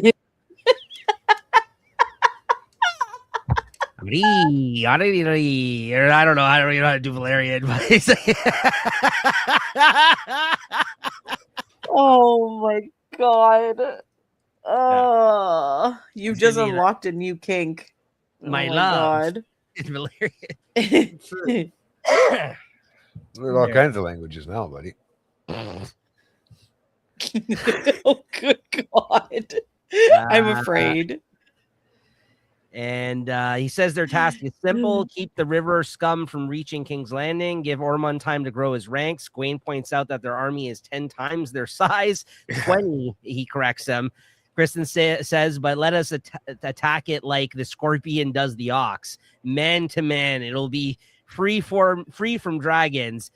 And basically, he tried to do like a rousing speech to Gwaine in this moment about how they're going to like go in there and take them down somehow. I don't know about all this, but we'll see what happens. We must cling to honor lest we become beasts ourselves, as you said once, remember? Which he basically like rolled his eyes to the first time Gwaine said it. Now he's using it. He's like quoting him now just to get him to go along with this stupid idea. I don't know. This guy is just he really thinks he's like king shit. This guy. So well, I mean, I understand. Like he's just acting as talk. I'm just gonna grab some water. Go ahead. Yeah, no, he's just acting as like hand, to not give up the cause. but he's just. But where's he exactly going? Where are they actually going to Riverlands? Who? Christian Cole and all that. So they were supposed to meet With Aemond in Harrenhal. Yeah. They were gonna fight Daemon and Daemon's army, but like news travels so slow that like by the time they got there, they've just been like traveling, following directions from like 2 months ago, and they've missed like they don't even know what's happening. Nobody's sending them ravens, so it's like they have no idea what's going on. They know where they are, yeah. Just asking like where are they going? Like what are they doing? And I'm like, they feel like they're so far behind from like 2 months ago. Yeah. They're so far behind. Nobody's sending them ravens, and things are changing so fast that like they don't know what's going on from one day to the next. They like, don't. No. They're just wanderers. Yeah, they're just going and seeing what happens when they get there. So yeah. I mean, I can't see both these characters in a sense, unless they do something crazy. I think they're kind of useless. They're going to be kind of useless at one point. Like, I mean, I feel like right now they're just, if they're so far behind everything, they're going to walk themselves right into a trap. Well, or they might be the ones that they don't know that they're still there. They knowingly are up on people, themselves into a bad situation. Yeah, but do the other ones know that they're actually still coming? Like, I mean, you think about it. Everything's changed so quickly. They don't know, right? Right. They don't know if they're getting ravens or not. The other guys, the Rivermen. In this next scene, Rhaenyra is in her father's old quarters, looking over his models of old Valeria. That was sick. Yeah, I want to see that again. Remember those? Yeah. To see that again. Alan reports back that Lord Corlys has left the gates of the city to hunt the Triarchy raiders that plague their trade. And she said she was able. He has able men to do that. He could have sent while his queen struggles to restore a broken kingdom. Alan, in defense of his father, says a fight is maybe what he needs now after he has experienced so much recently. She mentions her father while they look over his old model work and how others thought her father weak, but marvels how he kept everything in balance for so long when he ruled. And then they kind of have a moment where, they both they're like, fathers have a maddening power to inspire and sense simultaneously, to which Alan agrees and relates to in this moment. So they they connect on some level here, I guess, talking about their own father issues, their daddy issues, it seems like. And Daddy wasn't there. Yeah. And during this, they notice there are a bunch of rats are inside one of the models, and he suggests, he suggests that they maybe get some cats because they used to keep. That was the best. That was the smartest idea that anybody came up with on the fucking show in that time. Also, he killed all the rat catchers, but no one else knows how to catch a rat here in this town. Like, no one can step up and become a rat catcher. I don't understand. I know. What's that all about? Oh, there's no more rat catchers. Blast it. Now we're gonna see some fat. Now all of a sudden we're gonna start seeing some fat cats around. It's like, okay, they killed all the rat catchers, but what happened to all the rat traps? I know. No, those guys had to. They back then they had to run around and chase them. What? They were called rat catchers for a reason. Don't listen. They had to chase them. Just to follow them into that little hole. My brain is so delusional that I'm just like, is that true? I'm gonna have to look that up. Some of them definitely were chasing him. He's not wrong, but yeah, it was a good interaction. Yeah, there was a big net. They were trying to grab with the net. No, I have no idea how you become a rat catcher, and I don't really agree. Yeah, they're just acting like it's the most important job in the realm now. Apparently, there's no rat catchers. No, they're just reminding you on top of all the shit that's going down. Yeah, I know, but at this point, it's just like we just had a whole episode about it last episode. Like, we get it. There's rats. Just fix the problem already. It's not that hard. Although there's some pretty big rats. I think I give them that much. So then Larys and Aegon continue on their journey in this next scene. When they reach what Aegon believes to be Cole's garrison, Larys says it is not. These men hold only allegiance to themselves, not to you. And then they end up seeing a bunch of them looting dead bodies as they walk by. So gross. Yeah. Larys tries to secure food and shelter when someone walks up and asks if they were river folk, which he hates. Larys says that they come from Sharp Point And they ask how they got there from the dragon burning it down from Prince Aemond, and says, they nearly didn't. Look at how burnt Aegon is. And he kind of points to him and his face. So they kind of use that as an excuse to say, like, yeah, we barely escaped that situation. And look, this guy burnt up as a result of it. And then he basically Larys, he's quick on his feet. Like, he can come up with a story in no time. Mostly to for his own benefit. Yeah, exactly. Well, of course. It's one of those guys you want with you when you get pulled over.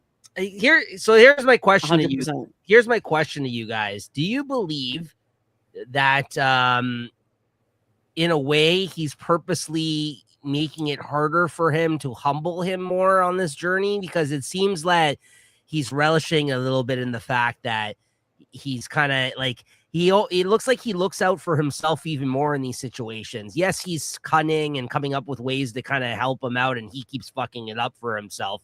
But I also think that, like, there's situations where I feel like he's making sure that he's well taken care of over even Aegon, honestly. Like there's this scene in this where, like, he throws out the fact, like, how does he kind of end up, oh yeah, I know some herbs and I know this. He's like, this guy can carry shit and piss, like, and then, because this guy's limp, they leave him alone, right? Like, I think it's almost like he gets away from the worst parts of this journey every situation, it seems like, and Aegon continuously gets the worst parts of it. Well, when you're the cripple, that usually is what happens, bro. I guess, yeah. I think it's like, yeah, it's probably a little bit of that, like a little bit of like payback, or a little bit of like, I have a little bit more power, and like you're under my protection now. I don't know. Maybe getting a bit of that. Like, but he's a little bit more cunning than Mysaria is. Like, everyone has their own agendas, right? Like, so I think he has a purpose, but he's also trying to survive himself, and he's just good at what he's doing. So he's loyal to no one, whereas, like, Varys was loyal to Daenerys and whatever, but it's like Larys is not loyal to anyone. It's like bringing a rich kid out into the world and then not knowing what the fuck's going on underneath them with the small folk. But like Larys, it looks like he can deal with that. He knows how to handle himself on the streets, if that's the case, right? And try to get himself through things, right? That's for sure. I just think it's like, I just think there's a little bit of that, whether or not he's purposely doing it. I think he's relishing in the fact, like, he's having a good time with the fact that he's seeing him have to struggle. So, right. Because like, he's treated him very poorly as well. You got to remember, right? Like, until he became useful to him. Like, and even though he's going to obviously use him to his advantage to maybe prop him back up into power and then bring him up with him. And that's still not a guarantee. No, exactly. So I just feel like, you know what I mean? Like, on this journey, I think that he, as helpful as he's been, as Christina has said, I think he's also like, he would disturber. I can totally see him like flipping a script and being like, "Oh, I've been keeping watch of him, like Rhaenyra, like so that I know exactly where he is at all times. But here you go, like he's yours." He's one of those characters that's like five-faced. Like he can flip. He's quick, to jump. He can flip to any side he needs to in a moment's thought, right? Yeah, so, and those are very dangerous characters, just like people. It's like, you don't have loyal people around you. It's true. Very dangerous. That's right. What's true on House of Dragons is true in real life. No, dangerous. I'm actually going to try a feature out for the first time, since we actually have some people live in the chat here. So feel free to put up an answer here. I'm going to put up a poll. Who is your favorite character this season? Oh, yeah. So I'm going to put up a poll. Let's see. I've never used this before. Hopefully I can figure it out here. Who's my favorite character this season? This season only? Yeah. I think I got mine. Go ahead. Let's see if you put it there. Oh, I thought you were going to put it as a poll. I'm going to. I like Ormond right now. Even though I was introduced, I think he's jumped ahead of the line. It was a Daemon at one point, but I think it's Ormond. I want to see where he's going. All right, Ormond. Okay, Jay says Ormond. What are you going to put, Christina? I'm going to probably say, okay, I love Rhaenyra. So she's like number one. But I don't know. There's something about Daron that I'm just like, I really like this character so far, and really? he hasn't Already? really. Okay. Yeah, I have good vibes from him. Like, but I don't know what that means. It's gonna save the castle. Sorry. No, but I've never been Team Green. But I. Okay, so there you go. I put up a poll. Who is your favorite character this season? Ormond, Rhaenyra, Allison, or Daron? Out of those four. Where does it say it? I'm looking for something. Where's this know. poll? I put a poll out. See if you guys can see it there. There it is. There you go. There we go. Type 1 for Ormond, 2 for Rhaenyra, 3 for Allison, or 4 for Daron in the chat, everybody. Okay. It's my first time doing it, so I apologies if Rhaenyra is like the spelling. Oh my goodness. I'm going to change my name to Rhaenyra. I know that's wrong, but anyways. Like I said, it's hard. Okay, so basically, speaking of names, we really screwed up here, guys. How did none of us have the name as Mangleface here today? Oh yeah. That was my. I know. I was thinking about that because now with my eyeball, I'm just like, oh, I could be like, I don't know. Yeah, you could have put Mangleface. Yeah, that would have been Mangleface or that's the point. Tangletongue. Is that what the other one was? Tangletongue. Yeah. Tangletongue. So basically, this guy then tells them to fuck off. They're full. Laris offers them a coin in exchange. They're told that they could earn a tent if they were willing to work. Asked if they have any trades. Laris says he has some knowledge of herbs and that he could read. They laugh at this and say maybe he can be useful. And he basically says, I'm in charge. I don't know if you ever got this guy's name. I don't have a name for this guy. I looked it up too. I don't know who this dude is. Shit boots. Yeah, pretty much. Just call him shit boots. I think it starts with a J. Okay. Tangletongue collects piss for the tanners and shit for the farmers, and Aegon can help them. Separate buckets, though, they won't pay if you mix them together. And Aegon basically refuses to collect shit, and he gives him the nickname of Mangleface. And then Tangletongue grabs him to go help. That's hilarious, man. So gross. It is so effing gross. So what do you do? Follow them around and like go with the bucket? I'm trying to think because you got to keep them separate. Yeah. You got it. So gross. You got it, Pancho. You got it, Pancho. Where the fuck did that come from? What the fuck? All right. So that happens. Elsewhere in Tumbleton, the house from the start of the episode, we get a scene with them. A woman brings in food for dinner. When the soldier that's sitting in their home says he needs to inspect the goods, tries to force himself on her. She tries to stop him. The wife intervenes because this is the sister of the man of the house. He breaks her arm, and then he punches the woman, and he punches this guy who ends up trying to attack her and trying to like rape his sister or whatever the hell he was doing, get handsy with her. So, not great. No, that was interesting. Well, you knew that was coming, right? Like, yeah, he had the eye for her since they get in there, right? Yeah, but you got to inspect the goods, bro. That's gross. It's produce, fresh produce. That's what she brought back from. Like, he wanted to inspect the produce. Hugh Hammer visits in this next scene. And she basically thinks it's about the house again that he asked for, but he says that he had heard that she's sending Ulf to Tumbleton, and he offers to watch with Vermithor, to take the watch on Vermithor. And she says, "Isn't your wife in Tumbleton?" And Ulf says, Ulf. Hugh says Ulf has no stakes in the matter. Send me because I do. And he takes personal interest in this, obviously. And she tells him, he and Ulf will take turns watching each other in the town, basically. So they go and he obviously is very invested in what's going on over there. That should be interesting. That could be an interesting storyline. Yeah. Because he seems to be really taken on by this character that he's got, this role that he's got now. So this scene, like, this was one of those scenes when I said in the beginning where like the acting just seemed like overacting and too much. Like, I don't know, there was something about the way that Hugh was asking and Rhaenyra was, I don't know, it just seemed like a really strange scene. Like, I understand, I don't know, I don't know. There was something off about it. I don't know what I don't know. Seemed proper to me. This was just one of those things that just made me feel like, I don't know, I don't like this scene. I just, yeah, I don't know.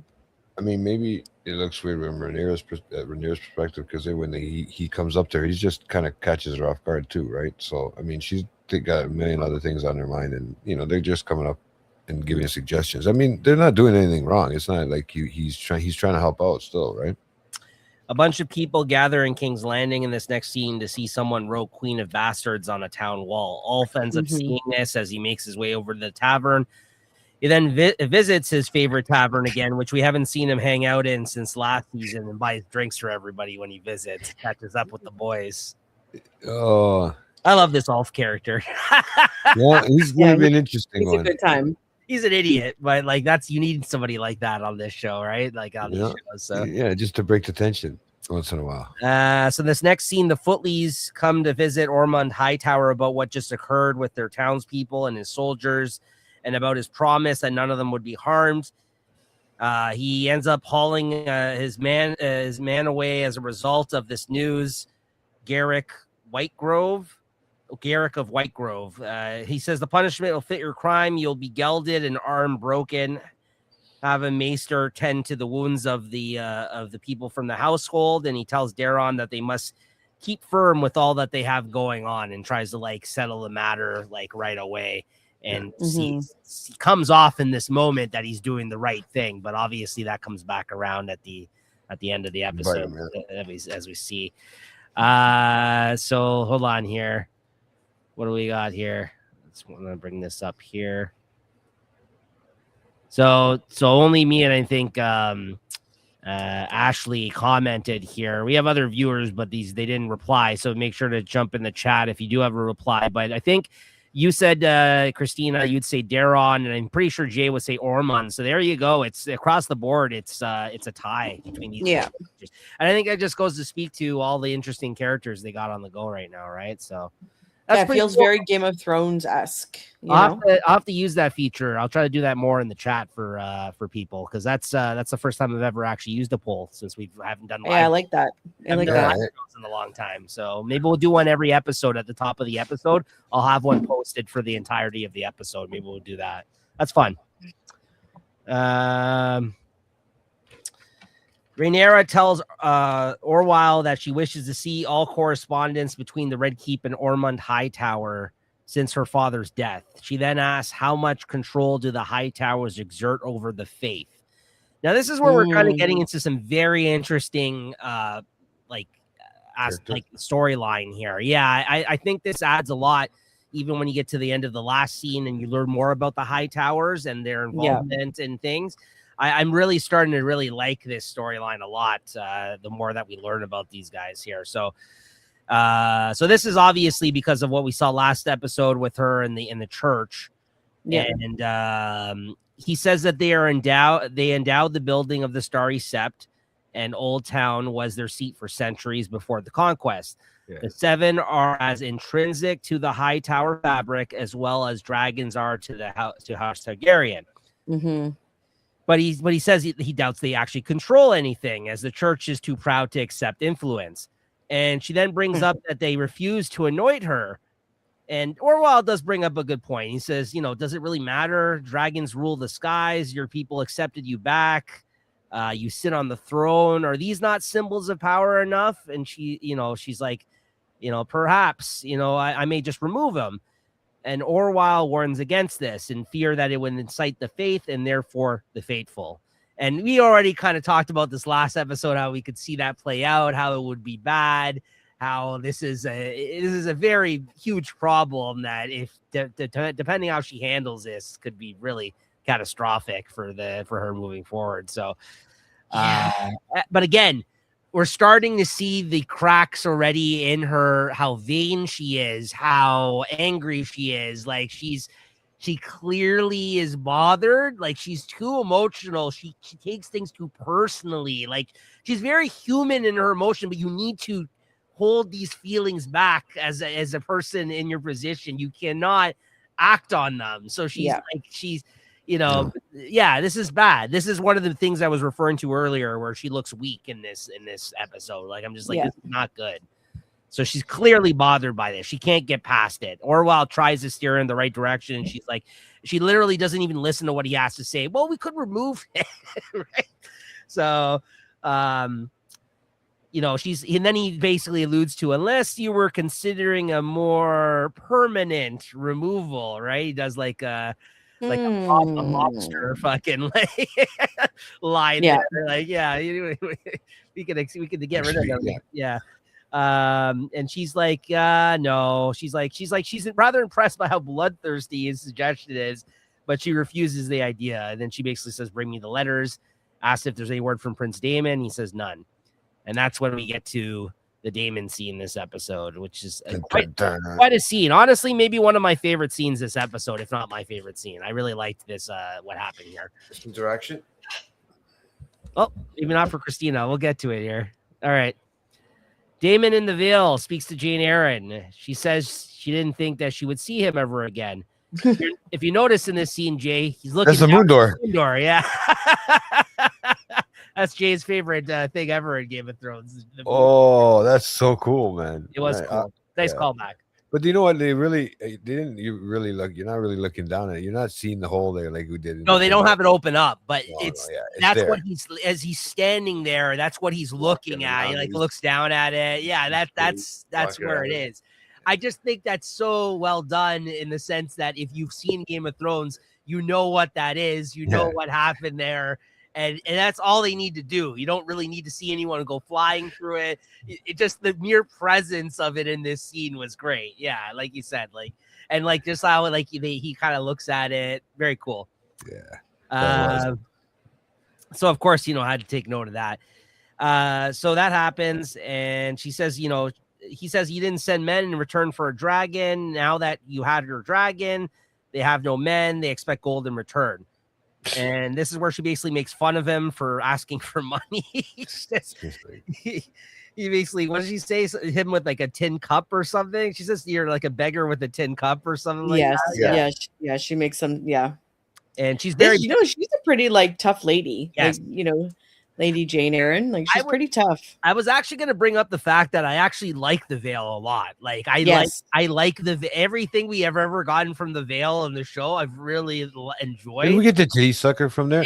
And yes, including crazy Lady Lisa or Liza. Yes. Aaron and her son Robin was the last of their people at the end of that show, wasn't he? I think he was the last descent. Robin. He's still around, but he at the end of the show, I think he was the last of his line. If I'm for sure. Or AKA the titty sucker, as JT referred to him. And this is where, like you said, she kind of throws it back to him because she's still bitter about what ended up happening with the whole dragon situation. After Rhaenyra took it back with the whole Prince Joffrey stuff, and then questions why do they need men anyways? I thought you won the war already, and then he's kind of like, listen, just give us gold. It'll be like we'll recognize it as fealty to the queen, and and then Piper. Exactly, and he says. Yeah, he says basically, if you give me the gold, I will leave from here as quickly as I came. Like you can just get rid of me. I'll fuck off. Just give me the gold. So she's like, fine, all right, whatever. We'll give you the gold. So then in this next scene, you see him packing the gold on top of the back of the dragon on his seat. No trunk. There's no trunk in a dragon. So I'm like, this guy's gonna lose all this gold. First of all, that was my first thought. This gold's gonna go flying in the sky when he flies up. Apparently not. Gold hangs on. But of course, Caraxes is also started flying erratically right from the get-go. As we learn, he gets sniffed out sheep stealer or his daughter, and they end up falling on top of a mountainside in the Vale, as we know that she was hiding there currently, and in a cave. He basically says, "Show yourself," and out comes Rhaena from looking really bad. Like she's pretty rough right now, like the way she's been living, like. Yeah, she's pretty banged up and dirty, and she's been in the cave for a while there. Clearly. Yeah. So he's like, "What? Yourself?" I meant to say this when you were talking about Lady Jane Eyre. She's also really ticked off with Damon because it was, I think, her sister or someone that was married to Damon in season 1. Was it? Oh yes, that's right. I forgot about that. Yeah, a lot happened like early on with her. Like the reason why she doesn't like them right now. Yeah, that's right. So that was another reason why. So it was that, and then like the marriage, and then there's a lot of things. Sorry, I don't mean to go back, but yeah. No, it's good that you mentioned that. The Targaryens are not very honorable, as we know. No, they kind of do what benefits themselves, majority. 100%, right? Yeah. His first wife. Right? Yeah, it was his first wife. Yeah. Okay, so she comes out, speaks to her father. He's shocked how she is basically tame sheep stealer somewhat, as he mentioned previously in another episode. He's like, whoever has this dragon, there's no way they're out there with it. And he's like, what the hell? Like, he's just shocked by the fact that she's with the dragon. He makes the connection and that it was her that killed Jacaerys in this very moment. He's like, Rhaenyra wants her dead. And I got to admit to you guys, like, I always knew that was his daughter, but when all of those events were happening, I did not even think about him in that situation. His I forgot about that. The relationship. I mean, I knew that. Or she said father. No, as soon as she came out, I'm like, oh yeah, that's his daughter. And then I'm like, oh shit! I'm like, that's his daughter. I didn't think of that. I with the character, with him finding out in this moment, I also reacted that way because I'm like, oh no, this is not good. I didn't think of that. Like, I didn't think I was more just concerned for her and just like the whole situation, like all the other people involved, more so than I thought about how it would impact Damon at all, really, because like he really hasn't been present with her. Again, another Father of the Year award goes to. I mean, he at least gave it a name. He does good here, though. For her, does he do good? Well, yeah. Well, he cut off somebody else's head.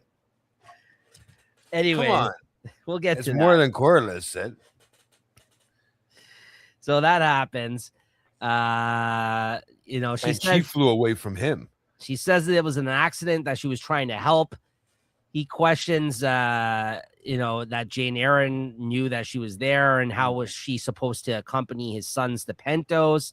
Mm-hmm. And she says that they are safe, but she would have been no use to anyone, or here or there for that matter. And he tells her to leave the dragon behind and go where she should be. Rhaenyra doesn't need to know this, and she refuses. And he says, he's wild. He is not to be trusted. She says that he's a part of her now. No one gave her anything. You didn't give me anything. She is a part of something now. No longer am I Rhaena the unfortunate, the last among your children, like ranked, the last ranked among your children. Can't even get a dragon. So she's really obviously been fucked up by her upbringing here, obviously. And that kind of is shown here and was known previously, the way that everything had kind of panned out for her, for that character. So I feel like she's like, this is my second. Gone loony. This is my chance to kind of have some of that, I guess. So, and he basically then says, no, listen, like, you will come with me. We will explain this to Rhaenyra. We'll figure it out. She refuses, says that she will remain in exile. And he tells her, she will hunt you down, is hunting you. And she's like, I'll be fine unless you deceive me. And basically says, like, I haven't asked you for anything. Like, just do me this favor. And walks off into the cave, flies out on Sheep Stealer as Caraxes clucks at him in some sort of dragon language. It's almost like he's like a... Yeah. It's like there's like a cat or dog situation where he's making some weird like clucking noise. He's like, is that on Duolingo? Is that no? No, the dragon sounds are not. Yeah, I quite liked the whatever the the dragons clucking at each other there was. That was kind of fun. I don't know what that was, but it sounded like kind of reminded me of like dinosaur things that when they do it on the movies there. Yeah. Like the Raptors. Whatever you just said. Mm-hmm. No, you can't hear him. True. I know what Jay's talking about. Yeah. Dinosaur things. Yes. In Jurassic Park, when the raptors are talking to each other in the grass. Yeah, The way you explained it was much better than the way he explained it. I speak that gooder English. Yeah, She knows. She knows. She's half trailer Okay. park. Soon I will not understand what you guys will be saying on this show. You'll be speaking in High Valerian. So Sovis. Yeah, there you go. But what I didn't notice the first time around that I noticed the second time around by taking these notes is at the end of this scene, a man sees this whole encounter. That is not good. Because even Damon like looks down at him and he sees the dude with sheep. And at first I thought they were just trying to illustrate like, oh, there goes sheep stealer and look at unless that's the guy that he presented the head to Rhaenyra. There you go. That closes the loop on my question. Okay, there you go. That's who it was. Maybe. But I thought it was somebody helping Rhaenyra feed the sheep. Never mind. That head looked like an orc or something from the Lord of the Rings. Like, you see the snaggle tooth on that fucking skull? What the hell was that? I guess it was because like the upper thing was like burnt away. Maybe it's like mine too. You want to see it? No, please no. I'm missing one here too, so it could have been my head, bro. For all you know. That's a good point, Christina. I think we just closed the loop on that theory. Yeah, that's I think you're right. Because like I didn't notice it the first time. I thought they were just showing you that to illustrate like, oh, look at these sheep run off. There goes sheep stealer. But then I'm like, oh no, this guy saw that. And if anybody goes back and says what they saw, this is not good, this interaction that they just shared. So yeah, you're right. That's probably who we killed. That's probably. I have our names for the next next show. You can be Tangletongue, I'll be Mangleface, and Jay can be Snaggletooth. I like it. Snaggletooth. Yeah. Oh God. All right. So that's good. Remember that.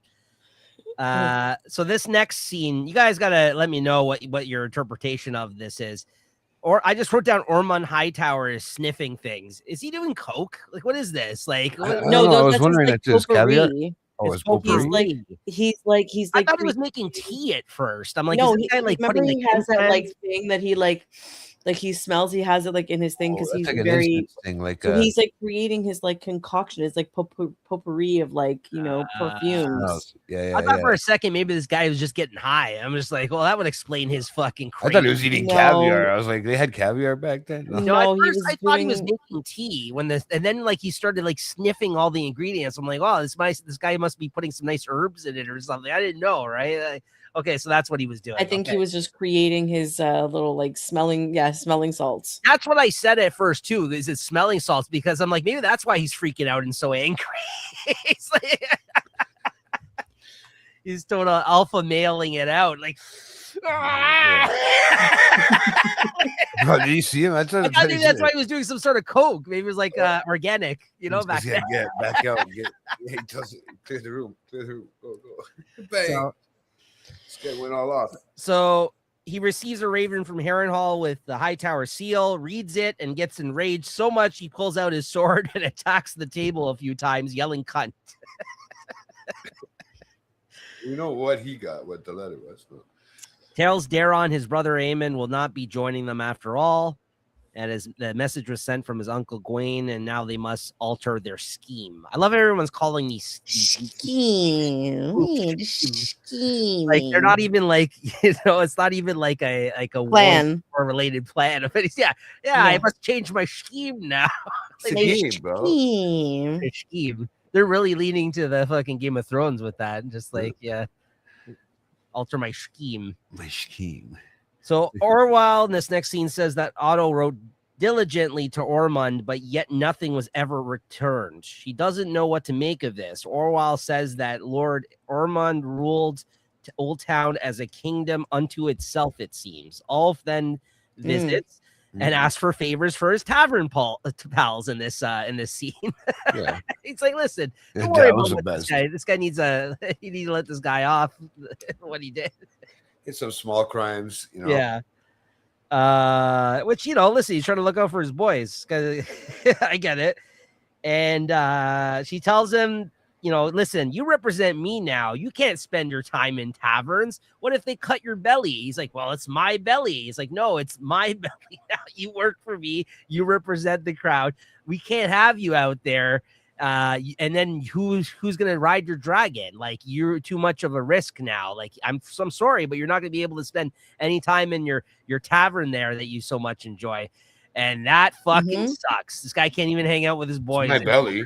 Well, he can invite his boys over to the castle, I guess, if he wanted to, right? Like, technically. I'm getting a little nervous about, like, I know he's obviously a dragon rider and stuff, but like the way she speaks to him, like she speaks down to him like he's lesser than. And I think she's very much so. He's I know, but like she has to remember, like animal. He's probably like, the closest to the small folk. He's close to the small folk, but he's a dragon rider now, and his allegiance is to whoever he wants. I think once he realizes like that what his powers are, like that he's also capable of like being on the other side or being himself. Like, leader. I don't know. I feel like the way she's talking to him and the way she just puts him down all the time, she doesn't have to be that cruel. And I know she's doing does in Game of Thrones, but we love it. Like, she's stressed, so she's not thinking about it like that. But like, she's really, even with Hugh, it's like you gotta like be a little bit more grateful. Like, all three of her dragon seeds, she's being a little out with. There's Adam, who she refuses to name Valerion, so that's a little bit of a stab in the back. Not really, like just a little bit of a whatever. Then there's Hugh, and she just seems to dismiss him and his like want for his wife and like care and all that stuff.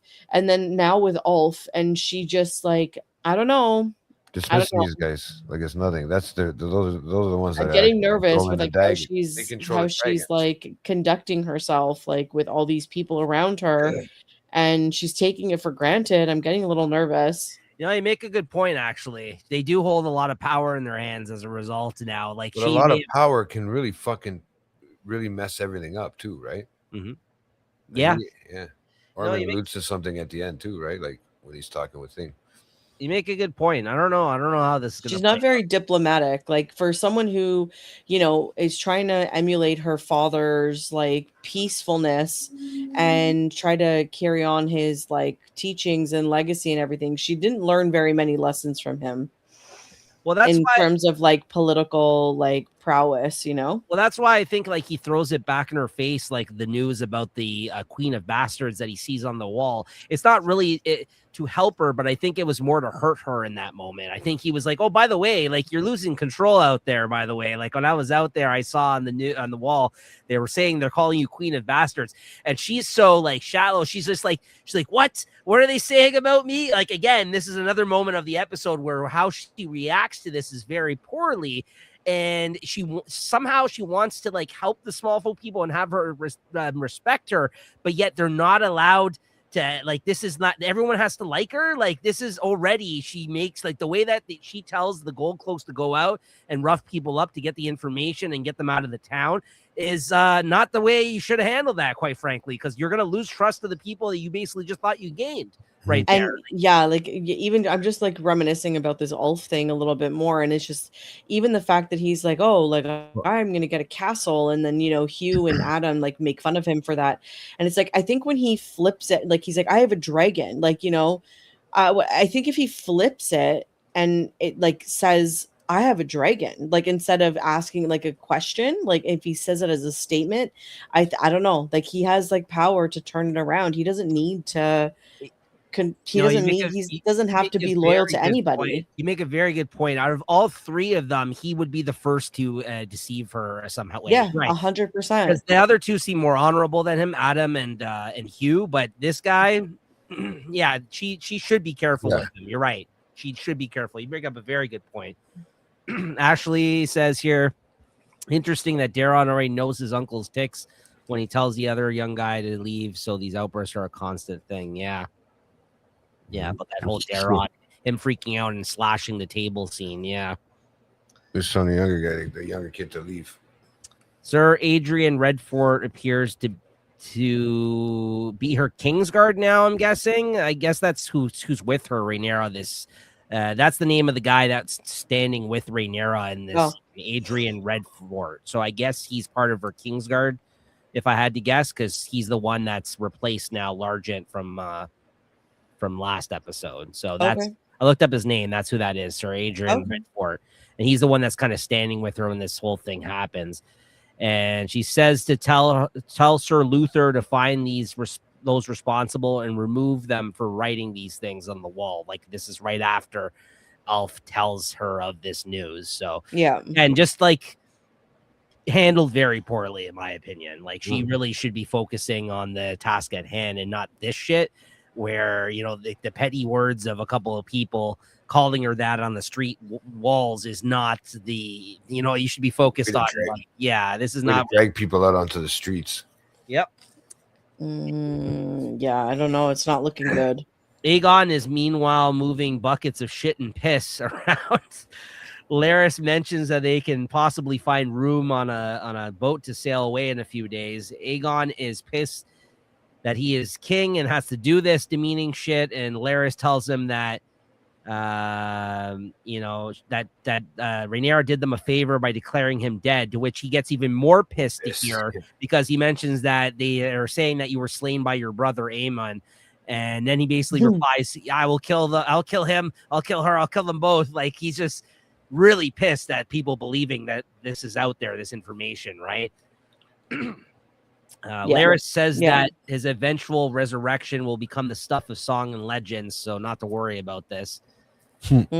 And this is where he tells him to go eat something, and Aegon goes to eat something, and alas, there isn't enough food for him. Tangletongue says that they will get some tomorrow, and that this happens sometimes.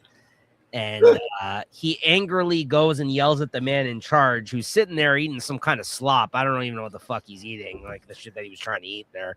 And he ends up making them kiss his shitty boot because he freaks out in front of a bunch of people. Well, I thought when he said get down on your knees, I thought for sure this was going to be one of those. Oh, that's happened on Game of Thrones as well, as you know. Yeah, that's what I mean. That's what I thought. They really alluded to that, and then he just kissed his feet. I mean, like, fuck.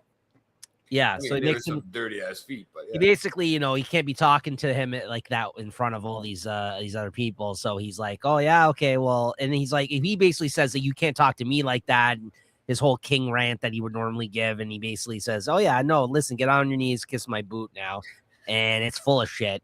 And we see like a great close up of him kissing his foot with his covered in shit. Almost like he was like when he was on his dragon. He was kind of that close. Like it was kind of the same thing. So again, very getting humbled big time on this journey, this character here. So he's getting kind of bit of karma. Yep. Daemon storms into the small council meeting in this next scene. This actually, you know, I take it back. This is possibly my personal favorite scene of the episode. This one. Listen, I my favorite thing is seeing David interact with people that he thinks are like lesser than him. I just love the way he carries. He's so cocky, bro. Yeah, I love it. I love it. So I'll illustrate my favorite part about this scene though.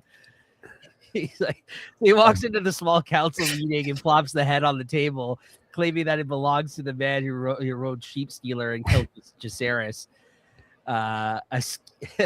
A scheme he came up with to save Rhaena and please Rhaenyra, right? So we know this, but he says, "I bring justice," and he like plops the head on there, and he's like, "Yeah, you know, I bring some vengeance, also some gold." It's like, oh yeah, I brought some gold. I bring justice. I'm back. Yeah. Also some gold. I'm back. You know, back, like yeah. So when he plops the head on the table, though, Manderly, who's not been in any scenes up till now in this episode, I guess now he's been already appointed to the small council because she asked him. Yeah. He like moves his wine glass back away from it. I'm like, oh, this guy's the best already. I love this guy. He's going to be interesting at the small council. Yeah, because that's why I like this guy, because I know he comes from comedy. So I'm looking forward to seeing him on this show. Like, a lot of comedy stuff. So, so then he mentions, it's 10,000 golden dragons they were given. Meanwhile, Rhaenyra is like in shock and livid by this news of him just plopping the head and like just storming in there the way he does. And Torrhen Manderly is meanwhile discussing their financial standings now that he's part of the council. And he basically says, the Ironback hasn't come back with our loan request yet. And this is as Damon says, would you please explain who this is? Because they want him just talking and standing at the table. And he's like, oh, yeah, we'll start a new master of coin. And this is my favorite fucking line. My favorite fucking line of the episode of Damon's, where he's like, well, I'd wager you think yourself clever, don't you, Manderley? Damon has like these great one-liners. Like, he's so good. He literally sits across the table from him. He's like, who is this? And then he's like, oh, I bet you think you're clever, don't you, man? Yeah, but I'm smarter. Yeah. Every time David goes away, there's another person at the table he doesn't like. Who is this? Who the fuck is this now? Another one. I just like how he just calls him Manderley. He's, oh, you think you're clever, don't you, Manderley? Like, this guy doesn't even know him. Like, he's like the buddies. Like, he's known him for years. Oh, I died, man. I laughed so hard. And he's like, you should know I'm the clever one around here. God, here we go again. Such a heel, man. I'm the clever one around here. He's like, and he just looks at him. He's like, say no more. I'm sorry, guys. I cracked up at that. I was like, that was fucking hilarious. I have a feeling there could be some too cool There's going to be interactions with those two characters. His line delivery, 100%. Such a good asshole, like a troll. Yeah, like it's troll. Yeah, I love. Like, he's so good when he's like that, just like talking shit. I just like how every time he shows back up to the council, whether it's Masseria or somebody else, he's just like whatever. Yeah. I bet you think you're clever, oh you, Manderley? I'm the clever one around here. Ask anyone. Anyways, Masseria then tries to suggest how they should redistribute the gold. Damon says they should go to the city watch. And then Manderley's like, has anybody considered a tax? And he's straight up. Yeah, that was funny. That was good, though. He does. And then Rhaenyra is still like not paying attention. She's so pissed about the head still. And she basically just asks everybody to clear the room. She can't forget. That's yeah. And now it's her and Damon now. Also, Alan now seems to be part of the council. Like, I don't know if he's like her official hand, but he's also sitting at the table. He's sitting there. He's just there as like a placeholder for now. Yeah. So meanwhile, let's review. We got Orwell, we got Alan, we got Masseria, we got Manderley, we got Damon. That's basically her council right now of people that are like. Two more. Doesn't she need two more? I think one more. Is it two or one? She needs a master of war, I guess, or whatever, or like whatever. But I guess that would be Damon. Yeah, that's Damon. She needs an official hand, which is maybe Alan, but not officially. She has a mistress of whispers. Masseria, yeah, okay. She has my Grandmeister, a coin. Usually they have a servant there too, like that's like cupbearer. Yeah, cupbearer. Yeah. Anyways, I think she's maybe got one or two more. Yeah, that was like 7 at the end of the day. You think you're clever, don't you, Manderley? Anyways, Rhaenyra, he asked her to clear the room, and it's just her and Damon now. She asks again what the head is, and she's like, the Queen's justice. And she basically asks like a bunch of follow-up questions where she's very doubtful of this. Like, where's Sheep Stealer? He's like, oh, he fled. It's like, I desired some answers, but a dragon is not. He says, but a dragon is not a precise instrument. He's basically just like gaslighting her. And just being like, okay, let me just give her whatever answers to pacify her and move on because I don't want to answer too much for now. I just love how his stupid excuses were not thought out at all. He's like, oh yeah, he fled riderless. Wild dragons. We can't explain what goes on with them. Like, anyways. Yeah, we're Targaryens. We don't know anything about wild dragons. They're wild, man. Just let them reign. Let them roam.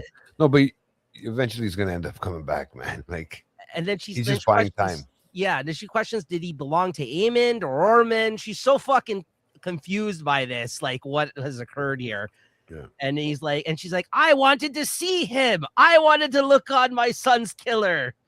Masters of law, masters of ships. Yeah, well, Corlys is figured the there was like, I figured there Alan was like a might be that one, but Alan could be that because he was on the ship. That's true. Thank you for looking that up. Or did you just pull that from your knowledge now, Ashley, super fan now? You've created another Game of Thrones super fan here. Fuck, man. This fucking thing creates just collecting my own army. I wanted to see him. I wanted to look on my son's killer. And he's like, oh, to punish him yourself? But do you think that would have ended your grief? And she tells him in response, she's pissed off. Bit of both, okay? She's pissed off by this. And she basically says, like, tells him how to distribute the gold, provide alms to the small folk, which if you're wondering what alms means, that means money, food, and clothes and things of that matter. So she's going to continue giving money to the small folk. And she says, you know, the City Watch trusts you. Tell them to be patient and that we will, you know, the crown will honor its debt. And then she's like, I suppose I should thank you. And he fucking walks out of there livid. And then he fucking walks past Mysaria, of course, who's of course there with her shit-eating grin. He's like, he basically says, when what you've wrought comes falling down about her years, that shall return her to her senses. And she's like, whose head was that, David? Like, just even he threw that in. Great scene. She's fucking great exchange. I love Damon. It's a great character. You know what's even Very like good. so like what's even more like underlying that like nobody might pick up on too much is like the way Rhaenyra and Daemon they interact is so husband and wife. Yes. Like the way that they communicate with each other. Yeah, absolutely. And the way that they like it's very much husband and wife. Like we've been together for so long. Like I'm tired of his shit. Like watched you grow up. But just like that's whatever. the thing. The only one that can actually say that shit to Daemon and get away with it is Rhaenyra. Like not even if she was his queen. Yeah. But that is definitely the relationship they have going. Like he's the only one that he like ducks his head down after like, you know, puts his tail between his legs for is Rhaenyra. Like if he says something like that to him, you could tell so many times he bites his tongues in those scenes where he's just like, all right, I'm out of here. Then I'm going to fucking leave you. He doesn't agree with what's going on, what's said. I'm going to go play with my dragon. Yeah. Yeah, exactly. I'm going to go play with my dragon. Yeah, exactly. And then finally, we got Alicent being visited by Rhaenyra in the evening in her room to tell her that she is having her father's remains sent to Old Town. Oh, nice. And this is a scene I misinterpreted the first time I watched it, and I had to kind of run it back and figure out what was really going on here. Because to Christina's point about the way that whoever, I think it was more the editor of this episode, the way that this scene was even edited was very, like, not well done. They kind of cut the scene very quick at the end and didn't really kind of like focus on the right like things I felt like in this moment. Well, I don't think it's not only my fault, to be fair. Like I just think that the way that it was presented, what was maybe like what is happening in this scene wasn't done well, in my opinion. I don't think it was meant to be done. I think it was just meant to be done quickly and too quick. Like, no, but I think that was linger on in a moment. Yeah, I don't know. We've talked about this a little bit. I think like as a woman, I think I clocked it like immediately, and I know like I even said it out loud. Say something in the comments, but she also clocked it pretty quick. And it's like I think it was just quick enough, and they didn't want to. Because now they got you guessing like who's could it be? Well, now that is a question because I did hear. That apparently it's been 10 months since Aegon fell from the sky and like got burnt to a crisp and stuff. So it's like I know that they haven't really talked about an exact timeline for like how long it's been and what's been going on and all the things, but I heard it's been 10 months. So it's like if it's been 10 months, like how is it Aegon's? That's the first thing I thought. I don't know. Even though storyline it should be Aegon's, but who knows what they're doing in the TV show. Right? So I don't know, but it's the way she looked at it, and then she's trying to like it's just the first thing I said. I think it's like twofold because it's like Helena's pregnant. Yeah. Like if like Helena's pregnant, obviously that's what that scene was alluding to. So it's like if it's Aegon's, Helena and that baby are in immediate danger because that is another direct heir to Aegon. She's a target now. she's a complete target, and like it wouldn't even matter if it was Amon's or not, because like they would never know. Like they would never know if it was Amon's or whatever. But the fact that she's pregnant is like she's an even more, she's a bigger threat than So when Rhaenyra was going to another card surrender or like release them, like she's not going to now. Like it's done. Like Helene is as good as dead now. So she gives her father's ring, says Viserys would have wished it. She gives it to Helena as Rhaenyra leaves the room. And meanwhile, when this is happening, Helena is like changing in the background, like of this scene, like when she comes in, and she goes to put her robe on, and I guess the robe doesn't fit properly, and then she basically just says Helena, and then it just cuts scenes like very quickly there. But I guess that was the tip you off to the bigger fact bosoms, that she's pregnant, exactly. So she's bigger, and that she's preggo. So yeah, I mean, I don't know. I guess we'll see how this gets out. Rhaenyra didn't hear any of that. No, she left. She has no idea. Still, no, she finally came out from the she's back gonna of eventually see. Yeah, she gives her the ring after she leaves the room. And she just basically just came in to do that. Say his ashes are being sent there, give her the ring. Yeah. And then she came out, and that's when you see. But it's just the abruptness of her saying Helena, and then it cutting scenes, and her not even like, I don't know. I just felt like it was the way that it kind of went about. I'm not saying it's my fault. It's definitely my fault for missing it, but I just didn't like the way the scene was. Yeah, it was a little, maybe it was a little too fast. Like it should have been. But it makes you a little bit more dramatic. These are so many different questions to ask. Like, you know, like what are they gonna do? They have to jump. They have to abandon ship and get out of there quick. Next episode. Like it's really got you. Well, they've been trying, right? Yeah, I think that's another reason why Helena's been so like, wait, you said you were gonna let us go. Yeah. Right. So and then in this next scene, Tumbleton sees a dragon arrive overhead as Hugh watches over the city. This is where we kind of see Ormond kind of react to him, you know, being overhead now. Gold cloaks harass the small folk about the Queen of Bastards wall art by beating confessions, it seems like, from people here. Another quick scene that we're kind of given here at the end of the episode. Again, I think that this is a bad move. She's going to lose their trust again because of the way that she's doing like martial fucking law around the town here for like some people that don't agree, like, you know, for some wall art, again, graffiti on the fucking wall, right?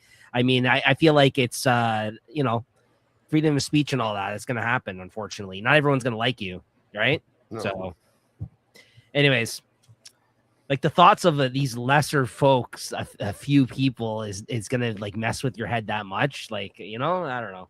I think it's bad.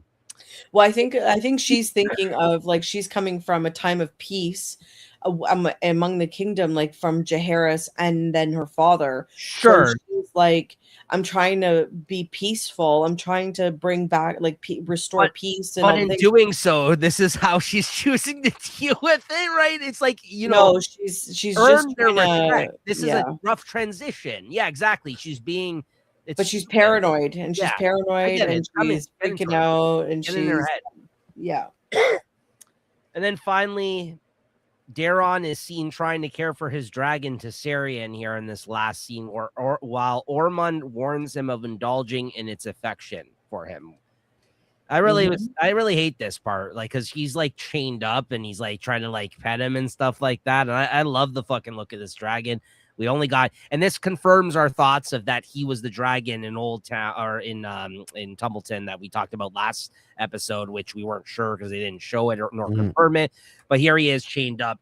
And this is like, I think, a really great scene to illustrate who this character Ormond is and his motivations and even his thoughts on the whole, like Christina was saying, the whole Hightower being in power and him trying to use this to his advantage, this whole situation. And like even how they think of the Targaryens as a whole as basically a demonic kind of presence with the way, like basically the whole spiel that the fucking High Septon gave Rhaenyra last episode. There was parts of that speech basically baked into his speech here in this scene to him, to Daron too, like how it's like a abomination to nature, these people. And like, this is thank God you were a Hightower, raised as a Hightower, but unfortunately you have this bad thing inside of you, right? So it's a great scene, honestly, what he says to him here.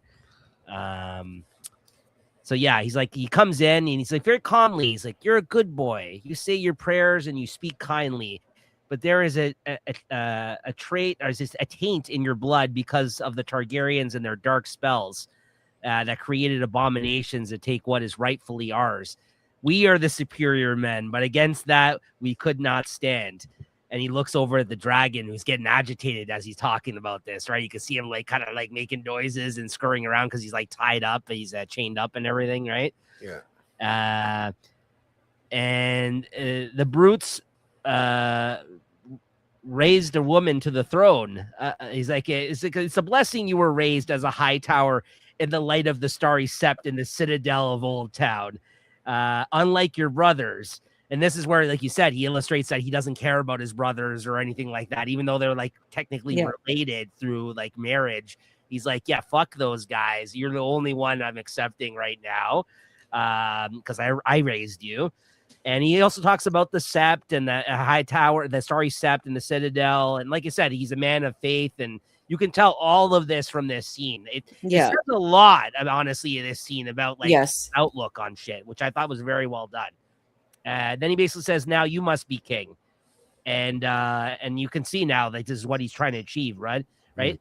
And then he's all like shocked. He's like, you wouldn't want me to turn against my own brother, surely. And he's not about this. Like, he's like, no, I don't want to do that. And he's like, you will restore our ancient order. It is the will of the gods. And this is where he brings in the man from the scene earlier, who was the man who defended himself to his soldiers in the place. And it looks like he took him prisoner and basically says, listen, he put his hands on a high tower soldier and hands him the sword and basically forces him to kill him, even though he doesn't agree with it. You can tell he doesn't agree with it. He doesn't want to do it. Still a choice. I mean, yeah, he doesn't really give him much of He's also still, but he's also, Daron is still really young and impressionable.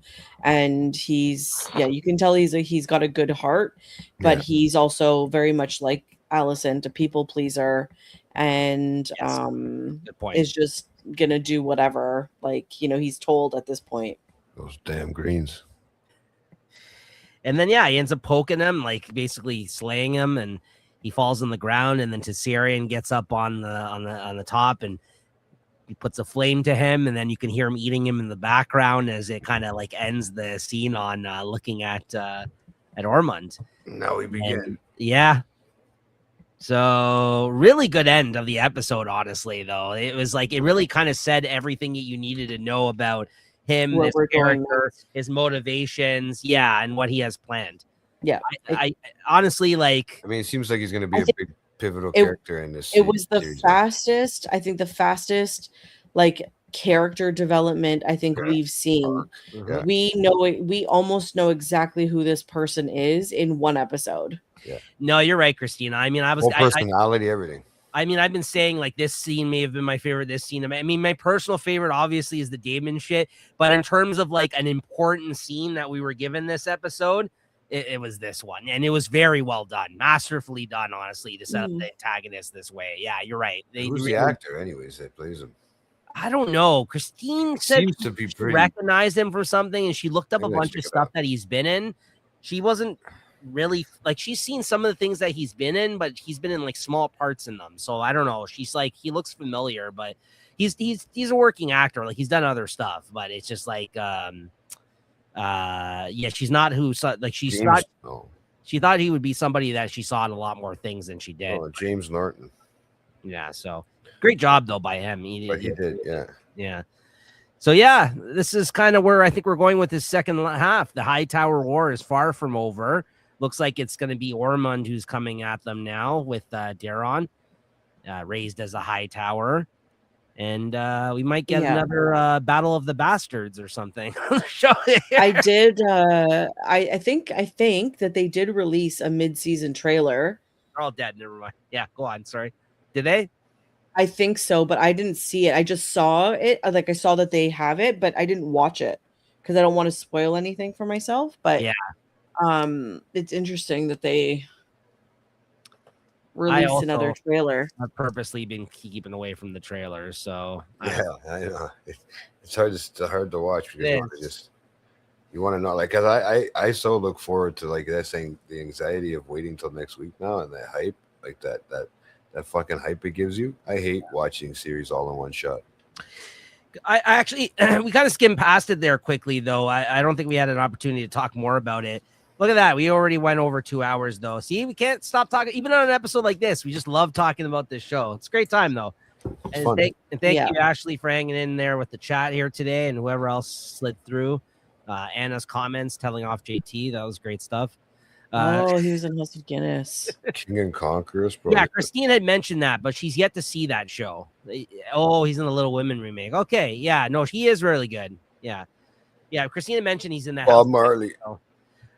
Oh, she said she's in the One Love movie too. Yeah. So she said she's seen that movie, but she doesn't remember him from the movie. I don't know if he plays Blackwell. I don't know who it is. I don't know if he. That's what she said. She can't remember that he's a prominent part in it or something like that. He's flat. He was in Flatliners. He was in a few. There's a few, like, remember Flatliners? He's been in a few things. Yeah, he would have been a lot younger. He was in an episode of Black Mirror, bro. I don't know. I've definitely seen the episode of Black Mirror, but again, I can't remember. He's not like a face where I'm like, oh yeah, that guy. He's not that guy for me. Which is so interesting because he's not like, I don't know. He's pretty attractive, like, actor. So you'd think that, like, he'd be more attractive guy all around. No, you know, Jay's into his body. I gotta get cut like that. Oh. But yeah, that's gonna do it for this episode. I do want to ask you very quickly though before we wrap up, because you alluded to it earlier, Christina, but I think we kind of skimmed past it at the time. You didn't like the scene with Damon finding Arena because you alluded to not liking that scene, right? Was that one of the weird scenes? That was one of another scene. There was that one, the Hugh Hammer one, with Rhaenyra. Definitely the Damon Reina one, and there was one more, and I was just like, I don't know, the acting just seemed off, and I'm just like, I don't know, like, I don't know, I just, whoever this director was, I really hope that they don't have another go at it. I watched the credits obviously, but that's what I mean. I didn't pay attention. They went with some bad takes, or maybe the person who edited them together just went with that some bad takes or something like that. Yeah, no, I kind of see what you're saying now in some of the scenes. It wasn't. It's just like how in last episode, whoever was directing that episode had a different way of, like, the angles that they shot. And that was a POV episode, though. That's a little bit different. Like, that was all supposed to be from Rhaenyra's, right? But like, it worked. Like, so brilliant. I thought it was. I said, it's my favorite episode of the season. Yeah, it was different, and that's fine. Of course, it was intentional because it was a point of view, like, of course. But, like, even though it was different, and it was obvious that it was different, it was still fine. Right. Like this, and even with Game of Thrones, like, you could again tell, like, who directed which episodes because it was different. Yep. But I don't know, for some reason I didn't like this one. Okay. Like the way it was shot. Like, I don't know. It just didn't seem, the directing choices were not my favorite. Okay. But the show is great. Like, the storyline is great. It's exciting. It's all the things. It's just like, yeah. The production was not my favorite. What's that, Jay? Yeah, she didn't like the way it was filmed or whatever that way. Yeah, it was just wasn't my favorite, the production of it all. I got it. I got you.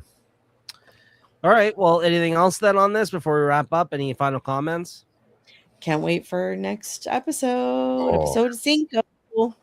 Yeah. Every Sunday I wait for this. This is nuts. How do you say it in High Valyrian? Let me look that up. No, don't start, please. I'm gonna get that app. I'm downloading right now. Oh my god! You want something crazy? That guy that's playing Ormond is going to be in a new movie coming up with Bella Ramsey, which is a weird thing. Okay. In August, yeah. Oh, there you go. They're crossing over Game of Thrones actors now. It's kind of crazy and totally different shows. Yeah. So thank you once again, everybody who tuned in today or is watching these shows on the replay. We really appreciate it. Make sure to tune in next week. I think once again we'll be going live 9:30 on Tuesday. We'll be posting about it on the Late Night Chat Network Instagram, or if you follow Christina there, she'll post about it. And we also put out a post about it on our YouTube channel to notify you as well. So yeah, we'll see you guys next week. Episode 5 of season 3. We're halfway through now officially. So it's bittersweet. It's bittersweet. I love to see these episodes and talk about them, but I hate to see them go at the same time. It's just like already halfway through, right? So yeah. So it's like Ormond. We we love to see him get up from the tub, but we hate to see freak out and stab the shit out of a table. That was so bipolar of that. I think I just totally lost it there. That was great. Yeah. All right, there you go, Jay. Once again, why don't you get up for us like in an Ormond type position here so we can end up the episode. There you go. All right, everybody. We'll see you next time. Thanks for tuning in. Take care.